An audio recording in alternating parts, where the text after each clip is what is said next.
பிலிப்பியருக்கு நிருபம் 2ஆம் அதிகாரம் 19 முதல் 23 வசனங்கள் வரைக்கும் தீமோத்தேயுவை குறித்து ஒரு சாட்சியை பவுல் எழுதுகிறார்.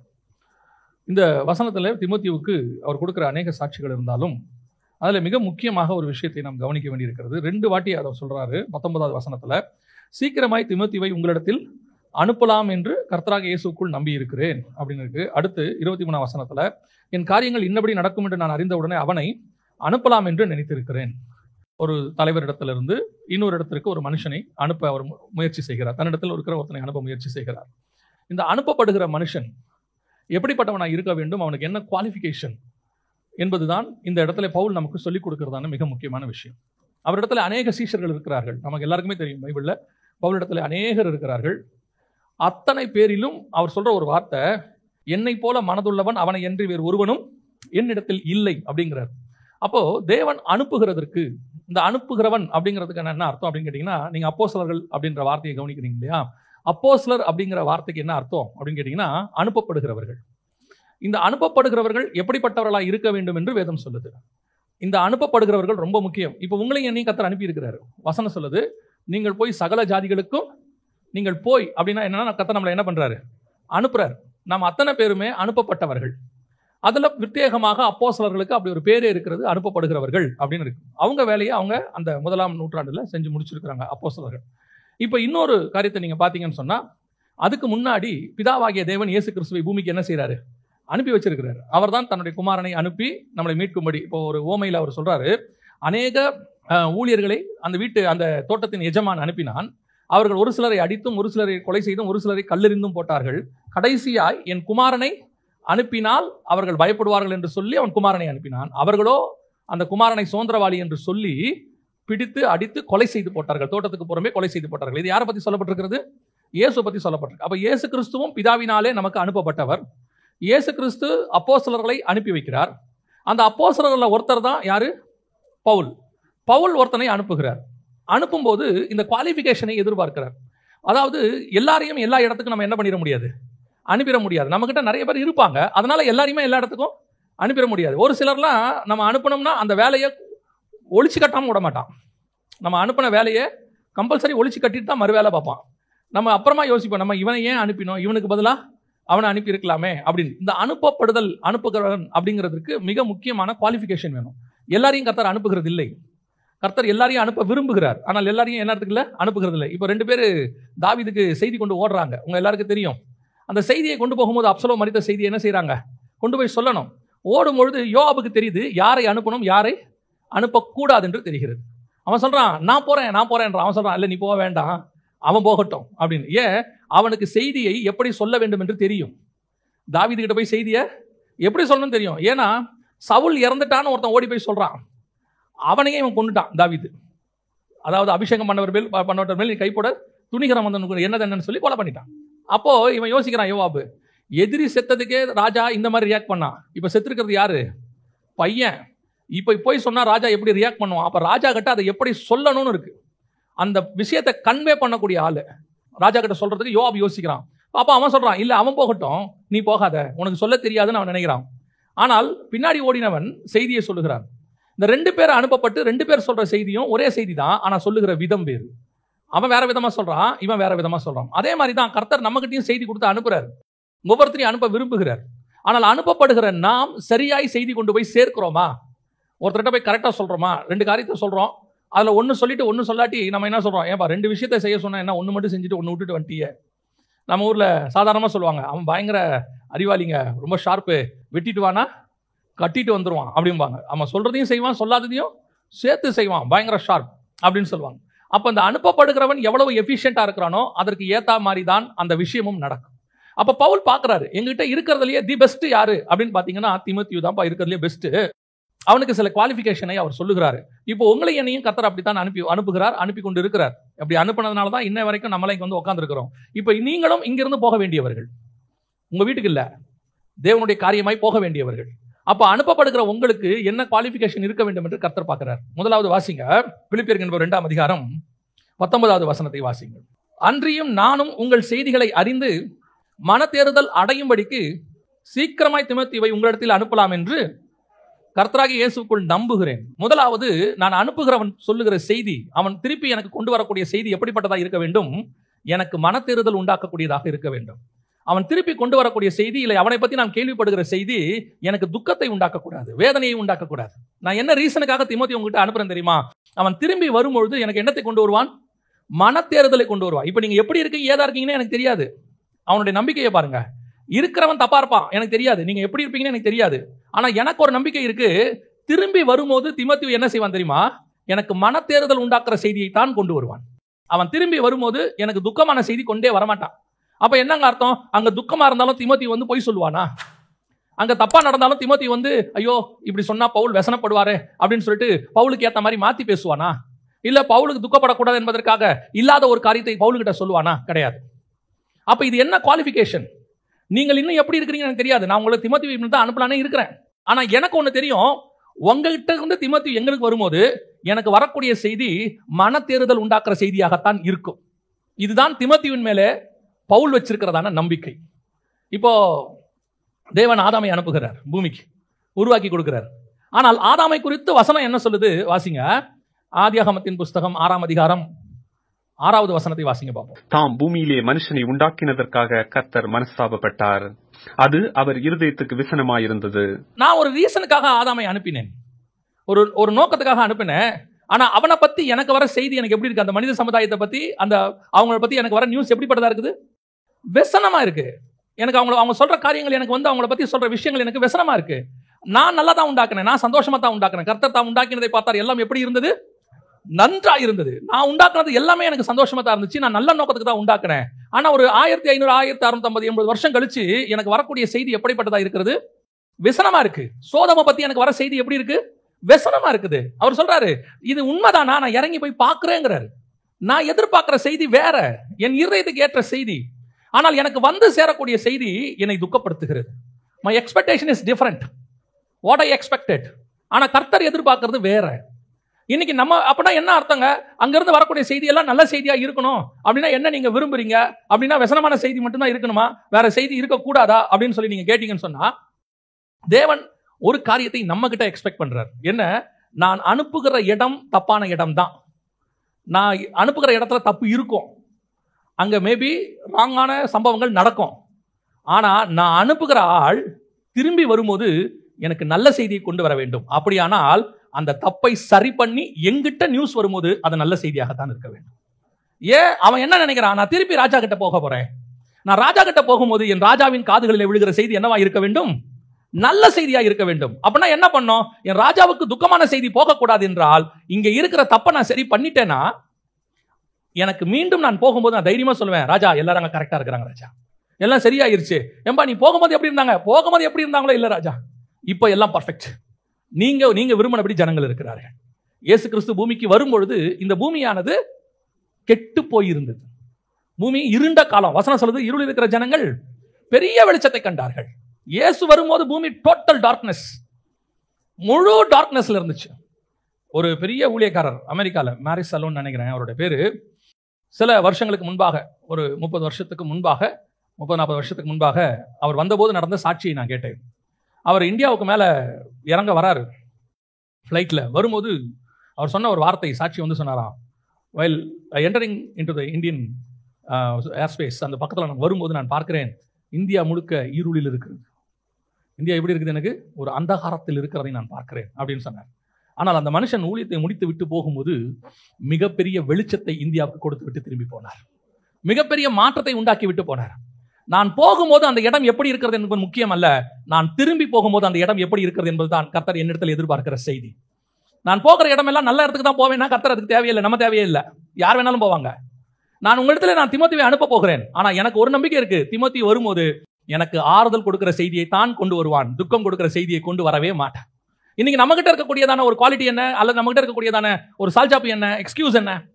ஐயோ அது பயங்கரமான விக்கிரக கோட்டைங்க, எங்க போங்க நாங்க மினிஸ்ட்ரிக்கு போறதுலாம் சொல்லுவாங்க, இது மோசமான இடங்க, இங்க மினிஸ்ட்ரியே பண்ண முடியாது, இங்க எதுவுமே செய்ய முடியாது. அப்ப நீங்க என்ன எதிர்பார்க்குறீங்க? எல்லாம் பர்ஃபெக்டா இருந்தா நாங்க நிம்மதியா ஊழியம் பண்ணுவோம். அப்படியா? அப்புறம் எதுக்கு அங்க ஊழியம்? ஊழியங்கிறது என்ன? இருளில் இருக்கிற ஜனங்கள் பெரிய வெளிச்சத்தை பார்ப்பது. எதுக்கு உங்களை அந்த இடத்துக்கு கொண்டு வராரு? ஆண்டவர் எதுக்கு தான் என்னை இங்க கொண்டு வந்தாருன்னே தெரியல. பல நேரத்தில் கர்த்தர் உங்களை, நீங்கள் ஆண்டவருக்கு தான் காத்திருப்பீங்க. காத்திருந்து, ஒரு உதாரணத்துக்கு நான் சொல்கிறேன், காத்திருந்து ஒரு திருமணம் பண்ணுவீங்க. ஆனால் நீங்கள் போகிற இடம் இருக்குல்ல, அது இருளாக இருக்கும், அந்தகாரமாக இருக்கும். இப்போ நாம் என்ன சொல்லுவோம்? கர்த்தர் எதுக்காக என்னை இப்படி அனுமதிச்சார்?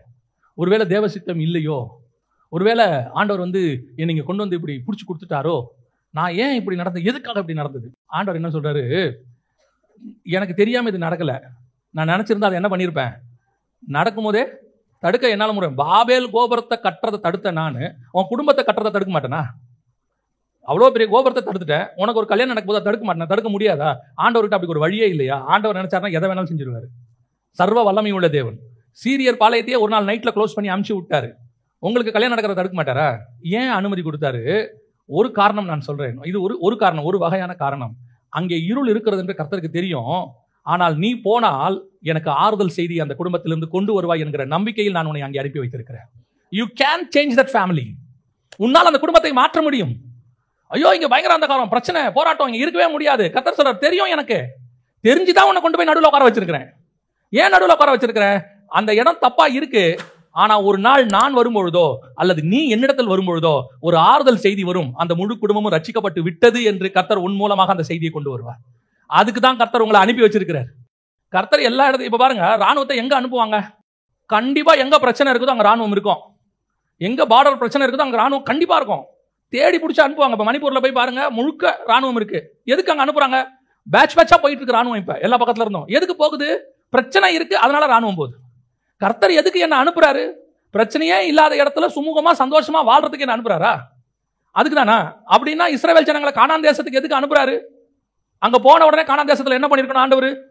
போங்க, நான் எல்லாத்தையும் ரெடி பண்ணி வச்சுட்டேன், என்ன இருக்கு, நீங்க உள்ள போய் ஒவ்வொருத்தரும் அவங்க வீடை தேடி பிடிச்சி அட்ரஸை கண்டுபிடிச்சு வாழ வேண்டியது மட்டும்தான் பாக்கி. அப்படியே எல்லா வீடும் கட்டி அட்ரஸை போட்டு வச்சிருக்கிறேன். ரூபன் கோத்திரத்துக்கு மூத்த பையனுக்கு பேர் போட்டு வச்சிருக்கேன், நீ போய் உள்ள உட்காந்து, அப்படியே சொன்னாரு. நீ போய் வசனம் வாசிங்க, அழகா இருக்கும் பாருங்க. நியாயாதிபதிகளின் புஸ்தகம் 3ஆம் அதிகாரம் 1, 2, 3 வசனம் வாசிங்க பார்ப்போம். கானான் தேசத்தில் நடந்த சகல யுத்தங்களையும் அறியாதிருந்த இஸ்ரவேலராகிய அனைவரையும் சோதிப்பதற்காகவும், இஸ்ரவேல் புத்திரரின் சந்ததியாரும் அதற்கு முன் யுத்தம் செய்ய அறியாதிருந்தவர்களும் அவைகளை அறியும்படி பழக்குவிப்பதற்காகவும் கர்த்தர் விட்டு வைத்த ஜாதிகள் யாரென்றால், அப்ப கர்த்தர் ஒன்னும் ரொம்ப பீஸ்ஃபுல்லா வைக்கல. கானானே பாலும் தேனும் ஓடுகிற தேசம்தான், ஆசீர்வாதமான தேசம்தான், தலைமுறை தலைமுறையாய் நீ குடியிருக்க போற தேசம்தான். கர்த்தர் அப்படித்தான் பிடிச்சி கையில கொடுக்கிறாரு. ஆனா உள்ள போனா கர்த்தர் சில ஜாதிகளை விட்டு வைத்திருக்கிறார். எதுக்கு விட்டு வச்சிருக்கிறாரு? சண்டை போடுறதுக்கு. எதுக்கு சண்டை போடணும்?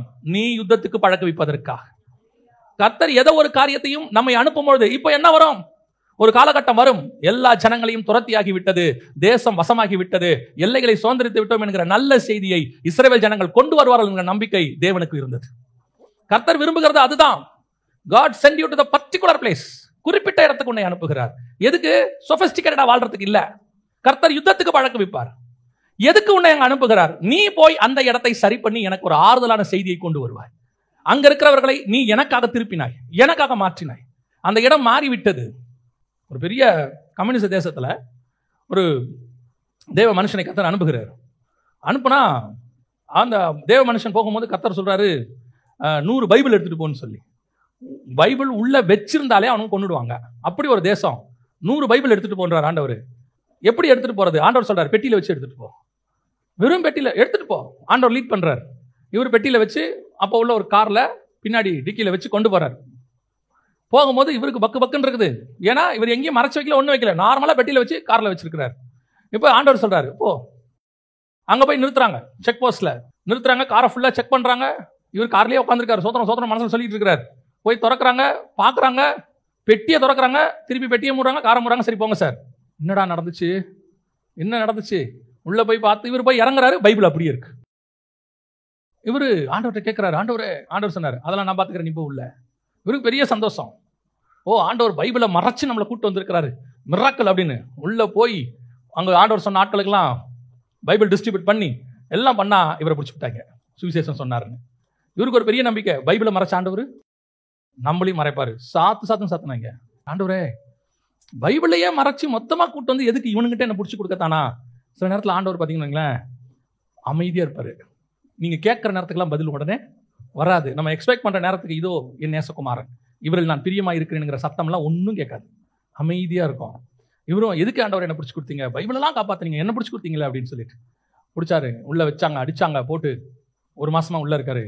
அப்பொழுது ஒரு ரஷ்ய அதிகாரி வந்து கேட்டான், எதுக்கு இந்த மாதிரி அடி வாங்குற, ஏன் இவ்வளோ கஷ்டப்படுற, எதுக்கு நீ இப்படி பண்ணணும், இந்த இயேசு உனக்கு அப்படி என்னத்தான் பண்ணார், இந்த 1 மாசமா நாங்கள் ஒன்று அடிக்கிறோம் உன்னை காப்பாற்றினாரா அப்படின்னும் போது இவருடைய சாட்சியை அவருக்கு சொல்ல தொடங்கினார், அந்த அதிகாரிக்கு சொல்ல தொடங்கினார். அந்த அதிகாரி கொஞ்சம் கொஞ்சமாக இவனோட டெய்லி பேச ஆரம்பித்தான். டெய்லி வந்து கடைசியில் அந்த அதிகாரி ஆண்டவரை ஏற்றுக்கொண்டான். அந்த அதிகாரி இவர் கையால் ஞானஸ்நானம் எடுத்தார். கர்த்தர் சொன்னார், இதுக்கு தான் உன்னை நான் பிடிச்சி கொடுத்தேன், எனக்கு தெரியும் நீ திரும்பி வரும்போது எனக்கு ஒரு நல்ல செய்தியை நீ கொண்டு வருவாய் என்று சொல்லி. நான் அனுப்புகிற இடம் ராங் பிளேஸ் தான், நான் அனுப்புகிற இடம் தப்பான இடம் தான். உங்கள் எக்ஸ்பெக்டேஷன் எது வேணாலும் இருக்கும். ஓ நான் போகிற இடம் அப்படி இருக்கும், நான் போகிற இடம் இப்படி இருக்கும், அது பாலும் தேனும் ஓடுற தேசம். ஆமாம், பாலும் தேனும் ஓடுற தேசம் தான் கையை பிடிச்சி கொடுப்பாங்க. உள்ளே போனால் ராட்சதர்கள் இருப்பாங்க. என்ன ஆண்டவரே ராட்சதர் இருக்கிறா, நான் தான் விட்டு வச்சிருக்கிறேன். ஏன் கொஞ்சம் யுத்தத்துக்கு உன்னை பழக்க வைக்க வேண்டி இருக்கிறது, உனக்கு பொறுமையை சொல்லிக் கொடுக்க வேண்டி இருக்கிறது, உனக்கு அமைதியை சொல்லிக் கொடுக்க வேண்டி இருக்கு. நம்ம என்ன செய்யறோம் தெரியுமா, ராட்சதனை ஜெயிக்கிறதுக்கு பதிலாக நம்ம ராட்சதனை மாறிடுறோம். ராட்சதன் நம்மளை பார்த்து பயப்படுறான். நம்மளை ஆண்டவர் எதுக்கு அனுப்பி வச்சாரு, அங்கிருந்து நல்ல செய்தியை கொண்டு வருவோம். நம்ம போய் நம்ம நடந்துக்கிற விதம் கேட்டா என்ன சொல்றது, இவங்களோட வாழவே முடியாது, இவங்களோட இருக்கவே முடியாது. ஆண்டவர் சொல்வார், இல்ல நீ இரு. ஏன் இரு, நீ அங்க இரு, முதல்ல நீ மாறு, உன் மூலமாய் அந்த இடம் மாறும், ஒரு நாள் மொத்தமும் மாறி இருக்கும். சில நேரத்தில் கர்த்தர் சிலரை விட்டு வைக்கிறது யுத்தத்துக்கு பழக்க வைக்கிறதுக்கு. ஆண்டவர் நம்மளை ஒரு குடும்பத்துக்கு அனுப்புறது, ஒரு வேலைக்கு அனுப்புறது, ஒரு இடத்துக்கு அனுப்புறது, அதை உடைச்சிட்டு வர்றதுக்குள்ள அதை கட்டி கொண்டு வருவதற்கு. கண்டிப்பாங்க ராங் பிளேஸ் தான் இருப்பாங்க, ராங் பர்சன் தான் இருப்பாங்க. அவர் பிலிப்பியருக்கு எழுதும்போது அப்படிதான் சொல்றாரு, எனக்கு அங்க நிலைமை என்னன்னு தெரியாதுப்பா, ஆனா எனக்கு ஒண்ணு மட்டும் தெரியும் தீமோத்தேயுவை பத்தி, உங்களை சரி பண்ணி திரும்பி வரும்போது எனக்கு ஆறுதல் செய்தி தான் கொண்டு வருவான். நான் கொரிந்தியர்கிட்ட வரும்போது தப்பான செய்தியை கேட்டேன், கலாத்தியர்கிட்ட வரும்போது தப்பான செய்தியை கேட்கிறேன், கொரிந்தியருக்கு வரும்போது உபதேசத்தில் மாறி போகிறார்கள் என்று சொல்லி நான் பார்க்கிறேன், கலாத்தியருக்கு எழுதும்போது இவ்வளவு சீக்கிரம் நீங்கள் மாறி போக நான் எதிர்பார்க்கவில்லைன்னு சொல்றான். ஒவ்வொரு இடத்துக்கிட்ட வரக்கூடிய நியூஸ் எனக்கு ராங் நியூஸா இருக்கு, ஆனா எனக்கு ஒரு நம்பிக்கை இருக்கு, பிலிப்பில இருந்து வரும்போது நல்ல நியூஸ் வரும். ஏன்னா பிலிப்பை குறித்து எனக்கு நம்பிக்கை இருக்கோ இல்லையோ தெரியாது, தீமோத்தேயுவை குறித்து எனக்கு நம்பிக்கை இருக்கிறது. அவன் நான் அனுப்பி வைத்தால் திரும்பி வரும்போது சரியாகத்தான் கொண்டு வருவான். சில இடத்தெல்லாம் பாருங்க, எவ்வளவு ஒரு கிரிட்டிக்கலான பொசிஷன் இருந்தால் ஆஃபீஸில் ஒரு பர்டிகுலர் பர்சன் அனுப்பி வைப்பாங்க, பர்டிகுலர் பர்சன் அனுப்புவாங்க. அவங்க அந்த மேனேஜ்மெண்டோட நம்பிக்கை என்ன தெரியுமா, அந்த ஆள் போனால் என்ன பண்ணுவான், கன்ஃபார்மாக சரி பண்ணி கூட்டிகிட்டு வருவான், அவன் சால்வ் பண்ணிடுவாங்க பிரச்சனையை. அதுதான் மேனேஜ்மெண்ட் அவன் மேலே வச்சிருக்கிற நம்பிக்கை. அதே நம்பிக்கை இயேசுவின் மேலே பரலோகம் வச்சிச்சு. முழு பூமியும் கெட்டு போய் கிடக்குது, இப்போ என்ன செய்யலாம், கடைசியாய் குமாரனை அனுப்புவோம். ஏன், அவர் கண்டிப்பாய் சரி பண்ணி விட்டுத்தான் பூமியை விட்டு மேலே வருவார். இயேசுவும் அதே வேலையை சரியா செஞ்சுட்டு வந்தார். திரும்பி வரும் பொழுது பூமி அனைத்தையும் மாற்றி இருந்தார், எல்லாவற்றையும் அவர் சரி பண்ணி வச்சிருந்தார். அவர் குமாரன் கொண்டு போய் ராஜ்யத்தை பிதாவின் கையில் ஒப்படைத்தார்னு வசனம் சொல்லுது. அவர் இழந்து போனது ரட்சியத்தை எல்லாத்தையும் சரி பண்ணிட்டார். முதலாவதாக நம்மை கர்த்தர் அனுப்புகிற நோக்கம் எதுக்கு, கர்த்தருக்கு ஆறுதல் கொடுப்பதற்கு. நீங்க போகிற இடத்துல இருந்து கர்த்தருக்கு ஆறுதலான செய்தி தான் வரணும். திருப்பியும் சொல்றேன், நீங்க அனுப்புகிற இடம், கர்த்தர் உங்களை அனுப்புகிற இடம் பெர்ஃபெக்ட் கிடையாது, ராங் பிளேஸா இருக்கும். ஆனா அவருக்கு உங்க மேல ஒரு நம்பிக்கை இருக்கு, அதை நீங்கள் சரியாய் மாற்றுவீர்கள் என்கிற நம்பிக்கை இருக்கு. இப்ப யோசிச்சு பாருங்க, கணவன் மனைவி 2 பேரும் ரட்சிக்கப்பட்டிருக்காங்கன்னு வச்சுக்கோங்க, 2 பேரையும் கர்த்தர் இணைக்கிறாரு. ஆனா வர்ற இடம் 2 எப்படி இருக்கும், ராங்கா தான் இருக்கும். ஆனா 2 பேரும் சேர்ந்து சரி பண்ண அந்த இடம் என்ன ஆகும், சீக்கிரம் சரியாயிரும். ஒரு ஆள் சரி பண்றதுக்கு 2 பேரும் சேர்ந்து சரி பண்ணா சீக்கிரம் சரியாயிரும். அவ்வளவுதான் விஷயம். 2வது, தீமோத்தேயுவை அனுப்புகிறதுக்கு என்ன காரணம், வாசிங்க 20வது வசனம் வாசிங்க. அதேனென்றால் உங்கள் காரியங்களை உண்மையாய் விசாரிக்கிறதற்கு என்னைப் போல மனதுள்ளவன் அவனையன்றி வேறொருவனும் என்னிடத்தில் இல்லை. 2வது, அனுப்பப்படுகிறவனுக்கு இருக்கக்கூடியதான மிக முக்கியமான விஷயம் என்ன அப்படின்னா, உண்மையாய் விசாரிக்கிற சுபாவம் என்ன இருக்கணும், உண்மையா விசாரிக்கணும். சிலர் விசாரிப்பாங்க, ஆனா அந்த விசாரணைக்கு பின்னாடி என்ன இருக்குன்றது ரொம்ப முக்கியம். சிலர் கேஷுவலா விசாரிச்சுட்டு விட்டுருவாங்க. அந்த உண்மையாய் விசாரிக்கிறதுங்கிறது தான் ரொம்ப முக்கியம். ஆண்டவர் எக்ஸ்பெக்ட் பண்றது. உண்மையா விசாரிக்கிறதுனா என்ன அப்படின்னு கேட்டீங்கன்னா, இப்போ நான் ஒரு உதாரணத்துக்கு சொல்றேன். மணிப்பூருக்கு ஒரு ஊழியத்துக்கு போயிட்டு வரோம். வரும்போது 2 விதமான மக்களை பார்க்கிறோம். 2 விதமான மக்கள். ஒரு குரூப், என்ன பிரதர் மணிப்பூர் போனீங்களாமே, ஆமா போயிட்டு வந்தோம், எப்படி இருக்காங்க மக்கள் எல்லாரும், அங்கே பிரச்சனைகள் இருக்கு, ஜனங்கள் சபைகள் கொஞ்சம் பாதிக்கப்பட்டிருக்கு, ஜனங்கள் கொஞ்சம் தேவைகள் இருக்காங்க, நம்ம சந்திச்சோம் எல்லாம் சொல்றோம். ஓ அப்படியா, ஜெபம் பண்ணுவோம், அவ்வளோதான். இவருடைய விசாரணை என்னவாயிருச்சு, முடிஞ்சிருச்சு.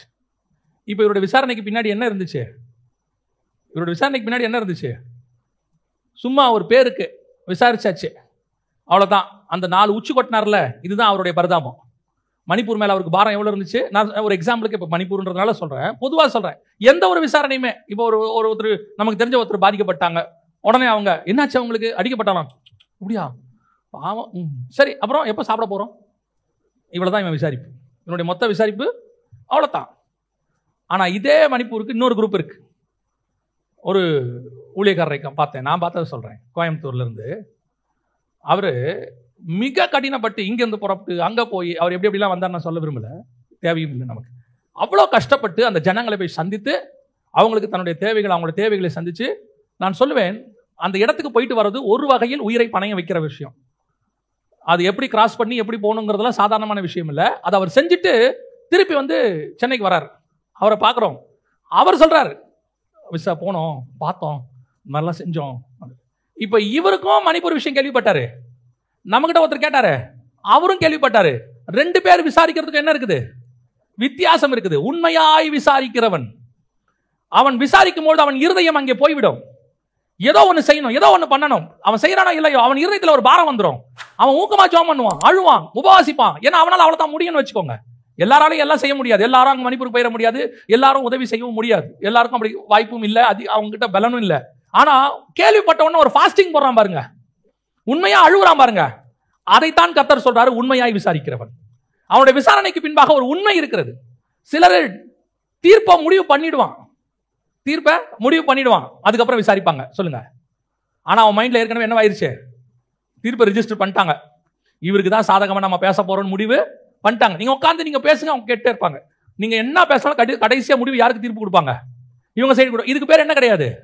உண்மையான விசாரணை கிடையாது. உட்காந்து ரெண்டுத்தையும் கேட்கறது. சிலருடைய மைண்ட் எல்லாம் அப்படி ஆயிடும். ஃபர்ஸ்டே ஃபிக்ஸட், இவர் தான் சரி, இவர் தான் பக்கா. இவங்க என்ன சொன்னாலும் அவங்க மைண்ட் ஏறாது. இவங்க சைடு உண்மையா இருக்கும். ஆனா கர்த்தருடைய விசாரணைன்னு ஒன்று இருக்குது. கர்த்தர் தான் நீதியாய் விசாரிக்கிறவர். அல்லேலூயா. வாசிங்க 68ஆம் சங்கீதம் 5வது வசனத்தை வாசிங்க. தம்முடைய பரிசுத்த வாசஸ்தலத்துக்கு தேவன் திக்கற்ற பிள்ளைகளுக்கு தகப்பனும் விதவைகளுக்கு. அவருடைய விசாரணை எப்படி இருக்குதான்?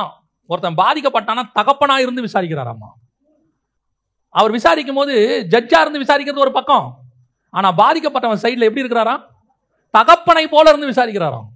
பல நேரங்களில் நம்முடைய பாதிப்பு ஜனங்களுக்கு தெரியாது, நம்ம நியாயம் அவர்களுக்கு தெரியாது. சில நேரத்தில் நம்ம பண்றது எல்லாமே தப்பா தான் தெரியும், நம்ம எவ்வளவு செஞ்சாலும் அவங்களுக்கு தப்பா தான் தெரியும். ஆனா விசாரிக்கிறவர் ஒருத்தர் இருக்கிறார், விசாரித்து முடிவெடுக்கிறவர் ஒருத்தர் இருக்கிறார். நம்மளை அனுப்பி வச்சிருவாங்க, எல்லாம் பண்ணிடுவாங்க, நம்ம போய் எல்லா வேலையும் பண்ணிடுவோம்.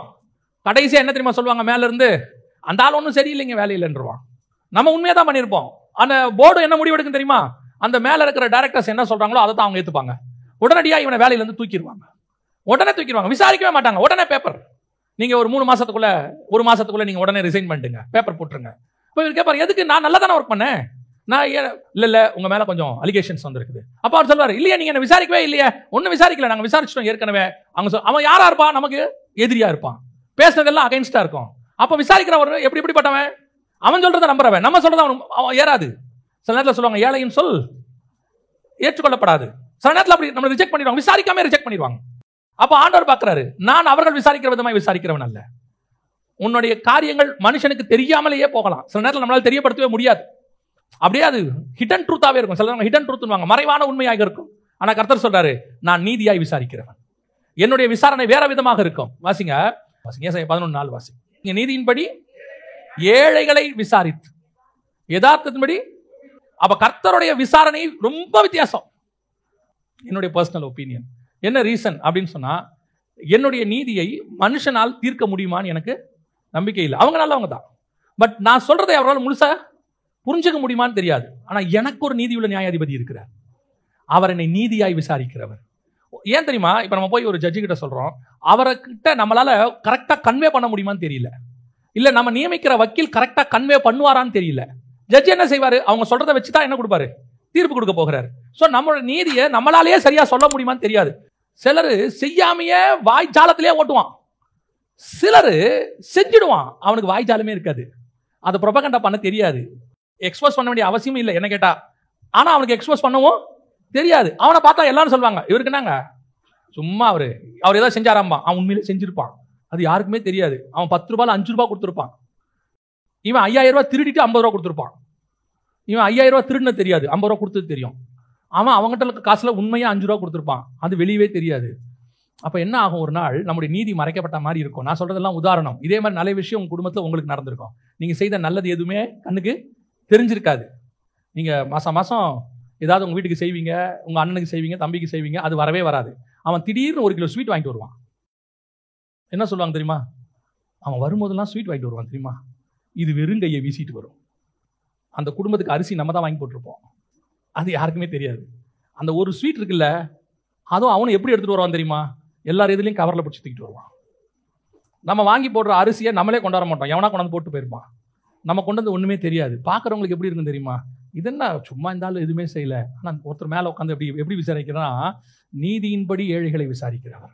அப்படியே உட்காந்து பார்த்துட்டே இருப்பாரு. நான் உங்களுக்கு சொல்றேன், நீங்கள் உண்மையாய் செய்யுங்கள், அதை மற்றவர்கள் பார்க்க வேண்டும் என்று எதிர்பார்க்காதிருங்கள், அவர்கள் அங்கீகரிக்க வேண்டும் என்றும் எதிர்பார்க்காதிருங்கள்.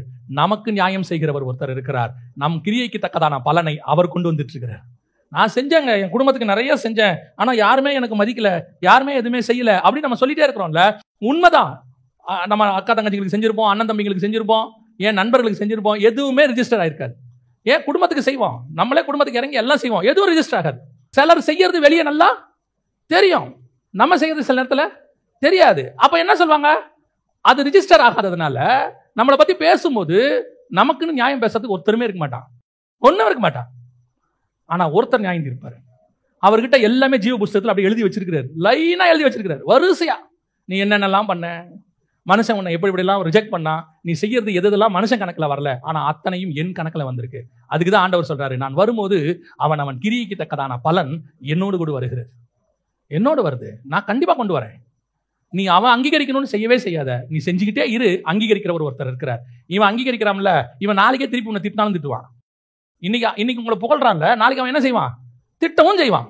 ஆனா நம்மளை அங்கீகரிக்கிற ஒருத்தர் இருக்கிறார்ல, அவர் திட்ட மாட்டார், ஏற்றுக்கொள்ளுகிறவராக இருக்கிறார். அல்லேலூயா. 2வது, உண்மையாய் விசாரிக்கிற குணம் உங்களுக்கு இருக்கணும். அதை நீங்க உண்மையா செய்யுங்க, விசாரிக்க. என்ன இருக்கு, ஏதா இருக்கு, என்ன எஃபெக்ட் இருக்கு, என்ன நமக்கு பிரதிபலன், நான் போய் செய்யறதுல என்ன நமக்கு கிடைக்க போகுது, அதெல்லாம் வேண்டாம். நான் சொல்றேன், வலது கைக்கு செய்யறது இடது கைக்கு தெரியாமையே இருக்கட்டுமே, தெரிகிறவருக்கு தெரிஞ்சா போதும். இன்னும் ஒரு விஷயம் நான் ஒருபடி மேல போய் சொல்றேன், இவங்கிட்ட அங்கீகாரம் கிடைக்காமல் இருப்பது நல்லது. ஏன் என்று சொன்னால் அதையும் சேர்த்து கொடுக்கிறவர் ஒருத்தர் மேல உட்கார்ந்து இருக்கிறார். இவன் ஒருவேளை செஞ்சுட்டானா அந்த பலன் முடிஞ்சு போச்சு. நீங்க சொல்லிட்டீங்கன்னா அதுக்கான பலன் முடிஞ்சு போயிருச்சு. ஆனா சொல்லலைன்னா அதுக்கான பலன் அவரோடு கூட வருகிறது. சேர்த்து கொண்டு வருவார், பூமியிலையும் ஆசீர்வதிப்பார், வானத்திலும் ஆசீர்வதிப்பார். அடுத்து தீமோத்தேயு கிட்ட இருந்த 3வது மிக முக்கியமான காரியம் வாசிங்க. பிலிப்பியருக்கு நிருபம் 2ஆம் அதிகாரம் 21வது வசனம் வாசி. மற்றவர்கள் எல்லாரும் கிறிஸ்து இயேசுக்குரியவைகளை தேடாமல், இது 3வது சுபாவம். உங்களுடைய தேடுதல் எதன் மேல இருக்குது, உங்களுடைய எக்ஸ்பெக்டேஷன் எதன் மேல இருக்குது? இப்போ பிதா இயேசுவை அனுப்பினார். இயேசு எதற்காக பூமிக்கு வந்தார்? இயேசு எதற்காக பூமிக்கு வந்தார்? வாசிங்க, லூக்கா 19:10 வாசிங்க. இழந்து போனதை தேடவும் ரட்சிக்கவுமே மனுஷகுமாரன் வந்திருக்கிறார் என்றார். அப்ப பிதா எதுக்கு என்ன அனுப்பி வச்சாரு? இழந்து போனதை தேட. இழந்து போனதை தேடுறதுதான் மனுஷகுமாரனுடைய எண்ணம். அப்ப நான் எதுக்குரியதை தேடுறேங்கிறது ரொம்ப முக்கியம். இன்னைக்கு இப்ப இயேசுவை ஏற்றுக்கொள்வதற்கு முன்பதாக நீங்கள் உங்களுக்குரியதை 100% தேடி இருப்பீர்கள். உங்களுக்குரியதை 100% தேடுவீங்க. நீங்க தேடுறதெல்லாம் யாருக்குரியதா இருக்கும்? உங்களுக்குரியதாவே இருக்கும். எனக்கு வேணும், என்னுடைய வாழ்க்கைக்கு தேவையானது, என்னுடைய அன்றாட தேவைக்கானது, எதிர்காலத்துக்கு தேவையானது, அடுத்து குடும்பத்துக்கு தேவையானது, அடுத்து பிள்ளைகளுக்கு தேவையானது, இப்படி நம்ம தேடிக்கிட்டே இருப்போம். எப்ப நீங்க இயேசு கிறிஸ்துக்குள்ள வர தொடங்கிட்டீங்களோ உங்கள் தேடுதல் மாற வேண்டும். உங்கள் தேடுதல் என்னவா மாறணும்? அப்பதான் இயேசு உங்களை அனுப்ப முடியும், தேவன் உங்களை அனுப்ப முடியும். அனுப்புகிறவன் எப்படிப்பட்டவனாய் இருப்பான்? தங்களுக்குரியதை தேடாமல் தேவனுக்குரியதை தேடுகிறவனாய் இருப்பான். வசனம் சொல்லுது, மற்றவர்களோ கிறிஸ்து இயேசுக்குரியவைகளை தேடாமல் தங்களுக்குரியவைகளையே தேடுகிறார்கள். இன்னைக்கு நம்ம தேடுதல் எதன் மேல இருக்குது? இன்னைக்கு நம்முடைய தேடுதல் முழுக்க முழுக்க முழுக்க நமக்குரியதாவே இருக்குது. கிறிஸ்துவுக்குரியதை தேடுறோமா? கிறிஸ்து எதை தேட வந்தார்? இழந்து போனதை தேட வந்தார். அவர் இழந்து போனதெல்லாம் எடுத்தார்ன்றது அது ஒரு தனி சப்ஜெக்ட். அவர் எதெல்லாம் ஆதாம் இழந்தானோ எல்லாத்தையும் அவர் தேட வந்துட்டார். இப்ப நம்மளை அனுப்புறாரு. நம்ம எதை தேடுறோம்? இப்போ வேலை பார்த்துக்கிட்டு இருக்கிறோம். வேலை பார்க்கும்போது எதை தேடுறோம்? 30 நாள் முடிஞ்ச உடனே நமக்கு என்ன கிடைக்கும்? சம்பளம் கிடைக்கும். சம்பளத்தை வச்சு குடும்பத்துக்கு தேவையானதெல்லாம் வாங்குறோம். இதுதான் நம்முடைய தேடுதல். ஆனா ஒரு இடம் வரும், நீங்கள் தேவனுக்குரியதை தேட தொடங்குவீர்கள். தேவனுக்குரியதை நீங்க தேட தொடங்கும் போது இந்த உலகத்துக்குரியதை நீங்கள் தேட மாட்டீர்கள், அது தானாய் வரும். இப்ப பவுல் சாப்பிடாம இருந்தாரா? தீமோத்தேயு சாப்பிடாம இருந்தாரா? ட்ரெஸ் போடாம இருந்தாங்களா? இப்ப அவங்க டிராவல் பண்ணாங்களா இல்லையா? டிராவலுக்கு காசு கொடுக்கணுமா இல்லையா? டாக்ஸ் கட்டணுமா இல்லையா? எல்லாத்துக்கும் காசு வந்துச்சு தானே. அப்ப இதெல்லாம் தேவன் அவங்களுக்கு சந்திச்சார் தானே? சந்திக்காம இருந்தாரா? உடனே அடுத்த வார்த்தை, அவர்கள் எல்லாரும் துறவிகள். கல்யாணம் பண்ணி இருந்தா தெரியும். பேதுருக்கு கல்யாணம் ஆச்சா இல்லையா? எங்க போனாலும் மனைவியை கூட்டிட்டு போனாரா இல்லையா? பிலிப்புக்கு பெண் பிள்ளைகள் இருந்தாங்கன்னு இருக்கா இல்லையா? இப்ப கல்யாணம் ஆனவங்களும் இருந்திருக்காங்க தானே. அதுல கல்யாணம் ஆனவங்களும் சொத்தை வித்து கொண்டு வந்து வச்சாங்கன்னு இருக்குல்ல. அனனியா சப்பீரால் மாதிரி ஆட்கள்லாம் கொண்டு வந்து வச்சாங்கன்னு இருக்குல்ல. அப்ப கல்யாணம் ஆனவங்களும் இருந்தாங்க தானே. ஆனா அதற்கு நடுவுல அவர்கள் தங்களுக்குரியதை தேடாமல் கிறிஸ்துவுக்குரியதை தேடினார்கள். எத்தனை பர்சன்ட் நீங்க கிறிஸ்துவுக்குரியதை தேடுகிறீர்கள் என்பதுதான் எவ்வளவு தூரம் கர்த்தர் உங்களை அனுப்ப முடியும் என்பதை கர்த்தர் டிசைட் பண்ணுவார். உங்களுடைய தேவைகளை தேடுகிறதற்கும் கிறிஸ்து உங்களை அனுப்புகிறதுக்கும் டிஃபரன்ஸ் இருக்கு. நிறைய ஒத்துமை இருக்குது. உங்களை கிறிஸ்து அனுப்ப வேண்டும் என்றால் உன் தேவைகள் கிறிஸ்துவுக்குரியதா இருக்கணும். இயேசு உங்களை அனுப்புறாரு, அதை வச்சுக்கிட்டு நீங்க உங்களுக்குரியதை தேடினீங்கன்னு வச்சுக்கோங்க, ஒரு நாள் கர்த்தர் உங்களை ரிஜெக்ட் பண்ணுவார். அங்கதான் பிரச்சனை இருக்குது. இப்போ கேயாசி ஊழியத்தை ஒப்பு கொடுத்து வந்துட்டார் எலிசா கிட்ட, வந்தாச்சு. இப்போ கேயாசி எதுக்குரியதை தேடுறாரு? தங்களுக்குரியதை தேடுகிறார். அவன் எதுக்குரியதை தேடி இருக்கணும்? கிறிஸ்துவுக்குரியதை தேடி இருக்கணும். கிறிஸ்துவுக்குரியதை தேடி இருந்தா எலியா கிட்ட இருந்தது எலிசாவுக்கு எப்படி வந்துச்சு? 2 மடங்கு. எலிசா கிட்ட இருந்து கேயாசிக்கு எப்படி வந்திருக்கும்? 4 மடங்கு. இப்போ அவன் தேவை எதன் மேல இருக்குது? தனக்குரியது மேல இருக்குது. அதனுடைய விளைவு அவன் சொல்றான், தோப்புகளை வாங்க போற, திராட்சை தோட்டத்தை வாங்க போற, ஒலிவ தோப்பு வாங்குவேன், வீடு வாங்குவேன், எல்லாம் வாங்குவேன். ஆனா இதனுடைய முடிவு குஷ்டமாக இருக்கும். ஆனா நீ எதையும் வாங்க மாட்ட, அதனுடைய முடிவு நீ பரத்துக்கு ஏறி போகிறதாக இருக்கும். இதுதான் கிறிஸ்துவுக்குரிய தேடுவதற்கும் தேவனுக்குரிய தேடுவதற்குமான டிஃபரன்ஸ். நீ தேவனுக்குள்ள வளர வளர வளர உன் தேவை குறைஞ்சிக்கிட்டே போகணும். உன் தேவை குறையவே இல்லை, உன் தேவை அப்படியே இருக்குது அப்படின்னா நீ கிறிஸ்துவுக்குள்ள வளரல, கிறிஸ்து உன்னை அனுப்ப முடியாதுன்னு அர்த்தம். இன்னைக்கு ஊழியத்தில் மட்டும் இல்ல, உலக வாழ்க்கையில நான் சொல்றேன், உங்கள் தேவைகள் எதை குறித்து இருக்கிறது? ஒரு பீரியட்ல உங்களுக்கு தேவையே இருக்காது, ஆனால் எல்லாம் நிறைவா இருக்கும். இயேசு சொல்றாரு, நீங்கள் ஒப்பொழுது நேரத்தில் எதையும் கேட்க மாட்டீர்கள், ஆனால் உங்களுக்கு எல்லாம் நிறைவாக இருக்கும். இப்போ நான் சொல்றேன், நீங்க கிறிஸ்துவுக்கு முழுசா தேட தொடங்குங்க. உங்களுக்கு என்ன தேவையோ அதை பரலோகம் பார்த்துக்கொள்ளும். ஆனா அது லக்ஸூரியா இருக்காது, நீடா இருக்கும், தேவையாக இருக்கும். அதை பரலோகம் கன்ஃபார்மா பார்த்துக்கும். நம்முடைய தேவன் நம்மளை சட்ட துணிமணி இல்லாம சாப்பாடு இல்லாம நடுத்தரில் விடுற தேவனே கிடையாது. கன்ஃபார்மா எல்லாம் கொடுத்துருவார். ஆனா நீங்க தேடுறது தேவனுக்குரியதாக இருக்கணும். கிறிஸ்துவின் ஸ்தானத்துல உட்கார்ந்துகிட்டு நீங்க உலகத்துக்குரியதை தேடினீங்கன்னா, தங்களுக்குரியதை தேடினீங்கன்னா பரலோகம் அனுமதிக்காது. நீங்க கிறிஸ்து உங்களை அனுப்பணும்னா நீங்கள் கிறிஸ்துவுக்குரியதை தேடுகிறவர்களாய் காணப்பட வேண்டும். உங்கள் தேவைகள் என்னன்னு பாருங்க, அதுவே உங்களுக்கு சொல்லிடும். உங்களுடைய ஆசை எது மேல இருக்குது, உங்க வாஞ்சை எது மேல இருக்குது. ஒரு இடத்துல வர முடியும், நான் சொல்றது முடியும். ஒரு இடத்துல இந்த பூமியில எனக்கு தேவையில்லை, எதுவுமே எனக்கு இன்ட்ரெஸ்ட் இல்லை, ஆசை இல்லை, அது எல்லாத்தையும் பரலோகம் கொடுத்துருக்கு, எனக்கு எதுவுமே இன்ட்ரெஸ்ட் இல்லை, என்னுடைய தேவையெல்லாம் கிறிஸ்து, என்னுடைய தேவையெல்லாம் கிறிஸ்து. நீங்க வருவீங்க பாருங்க, அப்ப நான் சொல்றதுடைய முழு பவர் உங்களுக்கு புரியும். அது ஒரு சூப்பரான லைஃப். அந்த லைஃப் நீங்க உங்களுக்கு பிடிச்ச கலர் என்ன, அது என்ன கலர்ல இருந்தாலும் சட்டையை போட்டு போவாங்க, அது ஒரு பிரச்சனையே இல்லை. உங்களுக்கு ரொம்ப பிடிச்சது ஒரு பீரியட்ல நம்ம சொல்லுவோம், எனக்கு பகல்ல இப்படி இருந்தாரா முடியும், மத்தியானம் எனக்கு இந்த மாதிரி ஐட்டம் வேணும், நைட்ல நமக்கு இப்படி இருந்தால் தான் சாப்பிட முடியும் அப்படின்னு சொல்லுவோம். ஒரு இடத்துல இது எதுவுமே இருக்காது, எதை வேணாலும் சாப்பிட்டு போயிட்டே இருப்போம், எங்க வேணாலும் என்ன கிடைக்குதோ அதை சாப்பிட்டு போயிட்டே இருப்போம். நமக்குன்னு ஒரு டிசைன் இருந்திருக்கும், அந்த டிசைனை உடைக்கிறது தான் கிறிஸ்துவுக்குரியதை தேடுறது. நான் இப்படித்தான், நான் ஆக்சுவலாங்க ஒரு ஸ்ட்ரைப்டு போட்ட ஷர்ட்ஸ் மட்டும்தான் போடுவேன், அது கூட பார்த்தீங்கன்னா இந்த பிராண்டில் இந்த குவாலிட்டியில் நான் போட்டு இன் பண்ணி நான் இந்த பிராண்டு பெல்ட் இல்லாமல் வெளியவே வரமாட்டேன் அப்படின்னு சொல்லிட்டு இருந்த நம்ம கிறிஸ்துவுக்குள்ள வந்து கிறிஸ்துவுக்குரியதை தேட ஆரம்பிச்ச பிறகு உங்ககிட்ட இருந்து முதல்ல உடையிறதே அந்த பிராண்டு தான். ஏன் தெரியுமா? இந்த பிராண்டு உடைஞ்சாதான் நீங்க கிறிஸ்துவின் பிராண்டா மாறுவீங்க. நீங்க கிறிஸ்துவுக்கு பிராண்டா மாறணும். கிறிஸ்து தான் நம்ம பிராண்ட். அப்ப நீங்க பாத்தீங்கன்னா நம்மளுடைய விருப்பம்னு ஒண்ணு இருக்காது, ஆனால் தேவை இருக்கும். அந்த தேவையை பரலோகம் சந்திக்கும். விருப்பத்துக்கும் தேவைக்குமான வித்தியாசம் அது. அதான் நம்முடைய தேவன் நமக்கு சொல்லிக் கொடுக்கிறார். எதை தேடுகிறீர்கள்? மற்றவங்க எல்லாம் தங்களுக்குரிய தேடுறாங்க, அனுப்பி வச்சா போயிட்டு வரும்போது அவனுக்கு கொஞ்சம் எடுத்து வச்சுக்கிறான். ஆனா தீமோத்தேயு அப்படி இல்லை. பவுல் கொடுத்தானா தங்கிட்ட இருக்கிறதையும் கூட போட்டு செஞ்சுட்டு எவ்வளோப்பா ஆச்சு? 1.5 லட்ச ரூபா செலவாச்சு. 1 லட்சம் தானே கொடுத்து விட்டேன், அதை பார்த்துக்கலாம் விடுங்க. இந்த 50,000 எங்கேருந்து வந்துச்சு? இருந்துச்சு விடுங்க. அதுக்கான கணக்கே சொல்ல மாட்டான். எப்படி செலவாச்சு, எங்கேருந்து வந்துச்சுன்னு சொல்ல மாட்டான். அதை அவன் தான் போட்டிருப்பான். அதை அவன் சொல்லவே மாட்டான், யோசிக்கவே மாட்டான். ஒரு சில கூட்டம் இருக்கு, 1 லட்சம் கொடுத்துருப்பான், 80,000 செலவு பண்ணியிருப்பான், 20,000 கணக்கே இருக்காது. என்ன கணக்குனே தெரியல, ஒரு 20,000 மிஸ் ஆகுது, எடுத்து வச்சிருப்பான். ஏன் இவ்வளோ தூரம் போயிட்டு வரோம், நமக்குன்னு ஒன்று வேணாமா, நம்ம பிள்ளைகளுக்குன்னு ஒன்று வேணாமா? கர்த்தர் பார்த்துட்டே இருப்பார். இதை கர்த்தர் பார்த்துட்டே இருப்பார். அதாவது நம்முடைய ஆண்டவர் ரொம்ப சென்சிட்டிவான ஆண்டவர். நீங்க யோசிக்கிறதுல தான் அவர் உங்களை டிசைட் பண்ணுவார். நீங்க செய்யறத வச்சு டிசைட் பண்ண மாட்டார். நீங்க என்ன யோசிக்கிறீங்க, உங்க மைண்ட் எதுக்கு பின்னாடி போகுது. உங்களை நம்பி ஆண்டவர் பணத்தை கையில கொடுக்குறாரு. அந்த பணத்துல 10 ரூபாய் இச்சித்தா கூட அவர் பார்த்துக்கிட்டே இருப்பாரு. ஆனா அதை நீங்க கொஞ்சம் கூட பொருட்படுத்தல, அதை கரெக்டா ஹேண்டில் பண்ணி தூசி மாதிரி தள்ளி பாருங்க, உங்ககிட்ட தான் கர்த்தர் லட்சத்துல கொண்டு வந்து கொட்டுவார், கோடியில கொண்டு வந்து கொட்டுவார். ஏன் தெரியுமா? அவன் அதெல்லாம் ஒரு பொருட்டாவே நினைக்க மாட்டாங்க. எதை கொடுத்தாலும் தூக்கி போட்டு போயிட்டே இருப்பான். உலகத்தின் ராஜ்யங்களும் மகிமைகளும் கொண்டு வந்து கொடுத்தாலும் அப்பாலே இப்போ சாத்தானேன்ட்டு அவன் போயிட்டே இருப்பான். ஏன்? நான் தேட வந்தது இதை அல்ல, நான் தேட வந்தது இழந்து போன ஆத்துமாக்களை. நான் ராஜ்யத்தை ஜெயிக்கணும்னா 2 தூதனை கூட்டு வந்தா போதும், மொத்த பூமியும் ஜெயிச்சுட்டு போயிடுவார். அவர் மொத்த ராஜ்யத்தையும் கையில் கொண்டு போயிடுவார். அவர் சொல்றாரு, போட இதுக்கா நான் வந்தேன். பல நேரங்கள் நான் ஊழியத்துக்கு வருகிறவர்களை பார்த்து சொல்லுவேன், கிறிஸ்து அப்போஸ்தலரை கூப்பிட்டாரு, அனுப்பலான்னு, வாங்கப்பா உங்களுக்கு அப்போஸ்தலன் பேர் வச்சுட்டேன், அனுப்ப போறேன், ரெடி அப்படின்னு சொல்ற நேரத்தில் ஒருத்தன் கேட்கறான், எல்லாவற்றையும் விட்டு வந்தோமே எங்களுக்கு என்ன கிடைக்கும்? நான் உன்னை அனுப்புறது வேற விஷயத்துக்குடா, நீ எதை எதிர்பார்க்கிற? சொல்றான், இல்ல இந்த பணக்கார வாலிபன் எதையும் விடமாட்டேன்னு சொல்லிட்டான், அவன் பணத்தை விடமாட்டேன்ட்டான். நம்ம ஆளு போட்டு விட்டு வந்தவர், அவர் கேட்கிறாரு, எல்லாவற்றையும் விட்டு வந்தோமே எங்களுக்கு என்ன கிடைக்கும்? அப்போ ஆண்டவர் சொல்றாரு, 100 ரத்தினியை திருப்பி கிடைக்கும். ஓ அப்படியா? அடுத்த வசனம், இங்க இல்ல அங்க. அப்ப இங்க கிடைக்கும், வாங்க. என்ன கிடைக்கும்? உனக்கு விருப்பம் இல்லாத இடத்துக்கு ஒருத்தர் உன்னை கூட்டிக் கொண்டு போவான், உன்னுடைய அரைக்கட்சியை இன்னொருத்தன் கட்டுவான். என்ன சொல்ல வரீங்க? நீ எப்படி சாவ போறேன்னு சொல்றேன். என்ன இப்படி சொல்றீங்க? அவ்வளவுதான், வா, உன்னை நான் கூப்பிட்டது வேற விஷயத்துக்கு. நிறைய பேர் இப்ப கிறிஸ்துவுக்குள்ள வரதே எதுக்கு வரான்னு தெரியுமா? வரும்போது நீங்க அப்படிதான் வருவீங்க, நியாயம். ஏன்னா வனாந்தரத்துல நயம் காட்டி அழைக்கிறார். உள்ளே வரும்போது நீங்க அப்படிதான் வருவீங்க. என் வியாபாரத்துல நஷ்டம் இருக்குது, நான் என் பிசினஸ் பயங்கரமா ஆசீர்வதிக்கப்படணும், கர்த்தர் ஆசீர்வதிச்சிருவார். இப்போ வருவார், ஆசீர்வதிச்சோன்னே, ஆண்டவரே நான் என்ன செய்யணும்? எல்லாவற்றையும் விட்டு என்னை பின்பற்றி வா.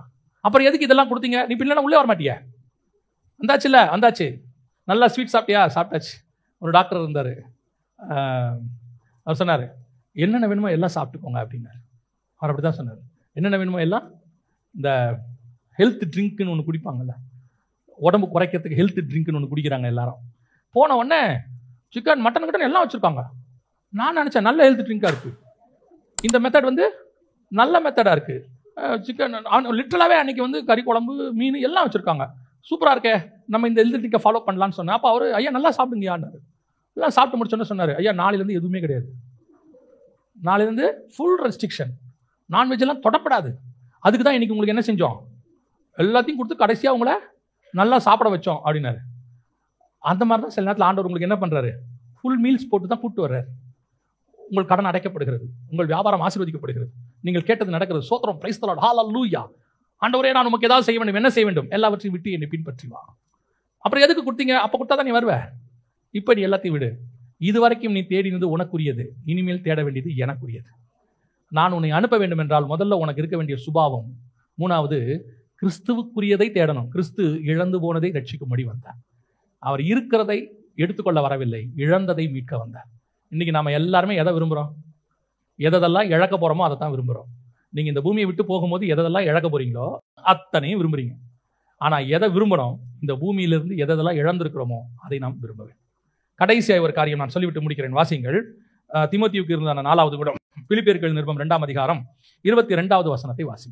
தகப்பனுக்கு பிள்ளை ஊழியம் செய்வது போல அவன் என்னுடனே கூட சுவிசேஷத்தின் நிமித்தம் ஊழியம் செய்தான் என்று அவனுடைய உத்தம குணத்தை அறிந்திருக்கிறீர்கள். 2வது, அவனை அனுப்புகிறதுக்கு எனக்கு இருக்கிறதான மிக முக்கியமான 4வது சுபாவம் என்னவென்றால், தகப்பனுக்கு பிள்ளை ஊழியம் செய்வது போல அவன் எனக்கு ஊழியம் செய்தான். தகப்பன் பிள்ளைக்கு செய்வது நம்ம எல்லாருக்குமே தெரியும்.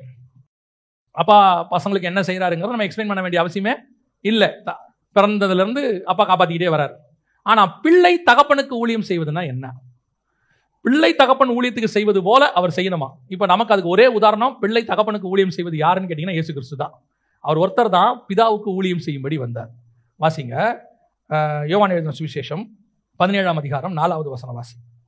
பூமியிலே நான் உம்மை மகிமைப்படுத்தினேன், நான் செய்யும்படி நீர் எனக்கு நியமித்த கிரியைகளை நான் செய்து முடித்தேன். எனக்கு என்ன சொன்னீங்களோ அதை நான் செஞ்சிட்டேன்பா. இதுதான் பிள்ளை தகப்பனுக்கு செய்ய வேண்டிய ஊழியம். பிதாவாகிய தேவன் இயேசு கிறிஸ்துவை எதற்காக சிருஷ்டித்தார்னே இருக்கு பைபிள்ல. பிதாவாகிய தேவன் இயேசுவை எதற்காக சிருஷ்டித்தார் அப்படின்னு கேட்டீங்கன்னா வசனம் சொல்லுது, அவர் சிலுவையில் பலியாகிறதுக்காகவே சிருஷ்டித்தாராம். உலக தோற்றம் முதல் அடிக்கப்பட்ட ஆட்டுக்குட்டி இயேசு கிறிஸ்துவை எதற்காக பிதா உருவாக்குனார்னா, அந்த ஆள் தத்துவம், இயேசுங்கிற ஆள் தத்துவம் எதற்காக உருவாக்கப்பட்டதுன்னா ஃபார் த குரூசிஃபிகேஷன். அப்ப இயேசு அப்படிங்கிற ஒரு நாமமும் இயேசுங்கிற ஆள் தத்துவமும் பூமிக்குள் வந்ததே பிதாவின் சித்தத்தை செய்து முடிப்பதற்கு. அவர் என்ன சொன்னாரோ அத்தனையும் செஞ்சு முடிச்சாச்சு. நீங்க என்ன சொன்னீங்களோ அதை அப்படியே செய்யறேன், அதை தாண்டி நான் வேற ஒன்றும் செய்ய மாட்டேன். ஆனா இன்னொரு பிள்ளை தகப்பனுக்கு ஊழியம் பண்றான். அவன் எப்படி செஞ்சிருக்கிறான் பாருங்க, வாசிங்க. லூக்கா 15:29 வாசிங்க.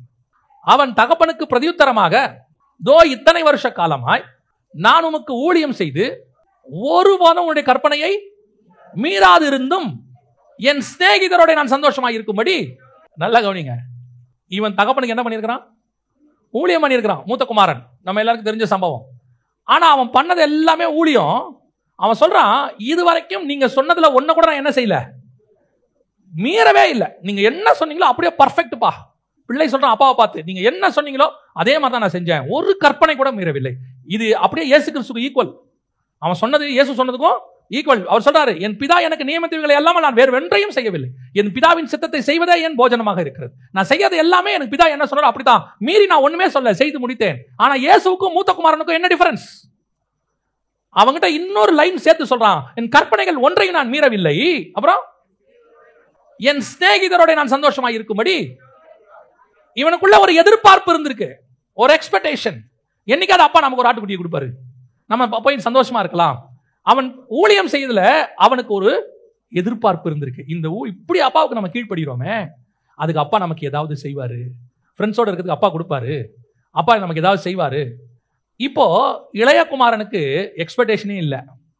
இளையகுமாரன் வந்து சொல்றான், நான் உங்க வீட்டில் என்னவா இருக்கிறேன், வேலைக்காரனா இருக்கிறேன் போது அப்பா சொல்ற, அதெல்லாம் வேண்டாவா, வந்து ஆட்டுக்குட்டியை அடிக்கிறார், எல்லாம் செய்யறாரு. இப்போ ஆட்டுக்குட்டியை அடிப்பார்னு அவனுக்கு எக்ஸ்பெக்டேஷன் இருந்துச்சா? இல்லை. அவன் வேலை செய்யத்தான் வந்தான்.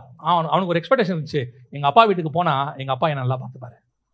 நாம செய்யற ஊழியத்தில் நமக்கு என்ன இருக்கக்கூடாது, எக்ஸ்பெக்டேஷன் இருக்கக்கூடாது. அதுதான் தீமோத்தேயுடைய ஸ்பெஷாலிட்டி.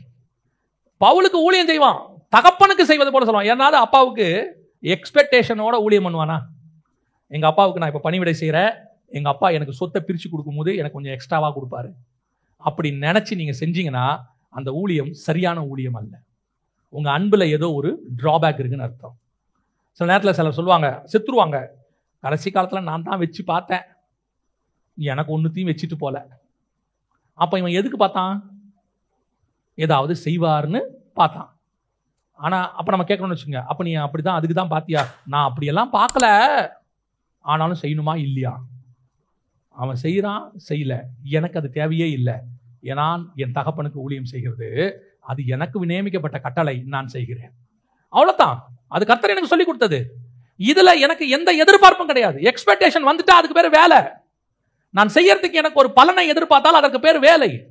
இன்னைக்கு கிறிஸ்துவுக்கு கொடுக்கறதுல கூட கொஞ்சம் பேருக்கு எக்ஸ்பெக்டேஷன் இருக்கு. இவ்வளவு கொடுக்குறோம், ஆண்டவர் நமக்கு 100 அத்தனையா திருப்பி தருவார். அந்த ஆசையை அவங்க மைண்ட்ல அவங்க போடுறாங்க. ஒரு சிலர், நீங்களும் அந்த ஆசைக்குள்ள வந்துடுறீங்க. இவ்வளவு கொடுத்தா கர்த்தர் எனக்கு என்ன செய்வாரு, திருப்பி தருவார், 1000 மடங்கு தருவார், 100 மடங்கு தருவார். அவர் தந்தாலும் சரி, தரா விட்டாலும் சரி, நான் கிறிஸ்துவுக்கு செய்வதை செய்து கொண்டே இருப்பேன். ஏன்? நான் என் கிறிஸ்து என் தகப்பன், நான் அவரை நேசிக்கிறேன். நேசத்தினுடைய உச்சம் எதிர்பார்ப்பு கிடையாது, எந்த எக்ஸ்பெக்டேஷனும் கிடையாது. அவங்க செய்யணும், அவங்க எனக்கு பண்ணணும் அப்படின்னா நீ உண்மையான ஊழியம் செய்யவில்லை, நீ வேலை பார்க்கிற.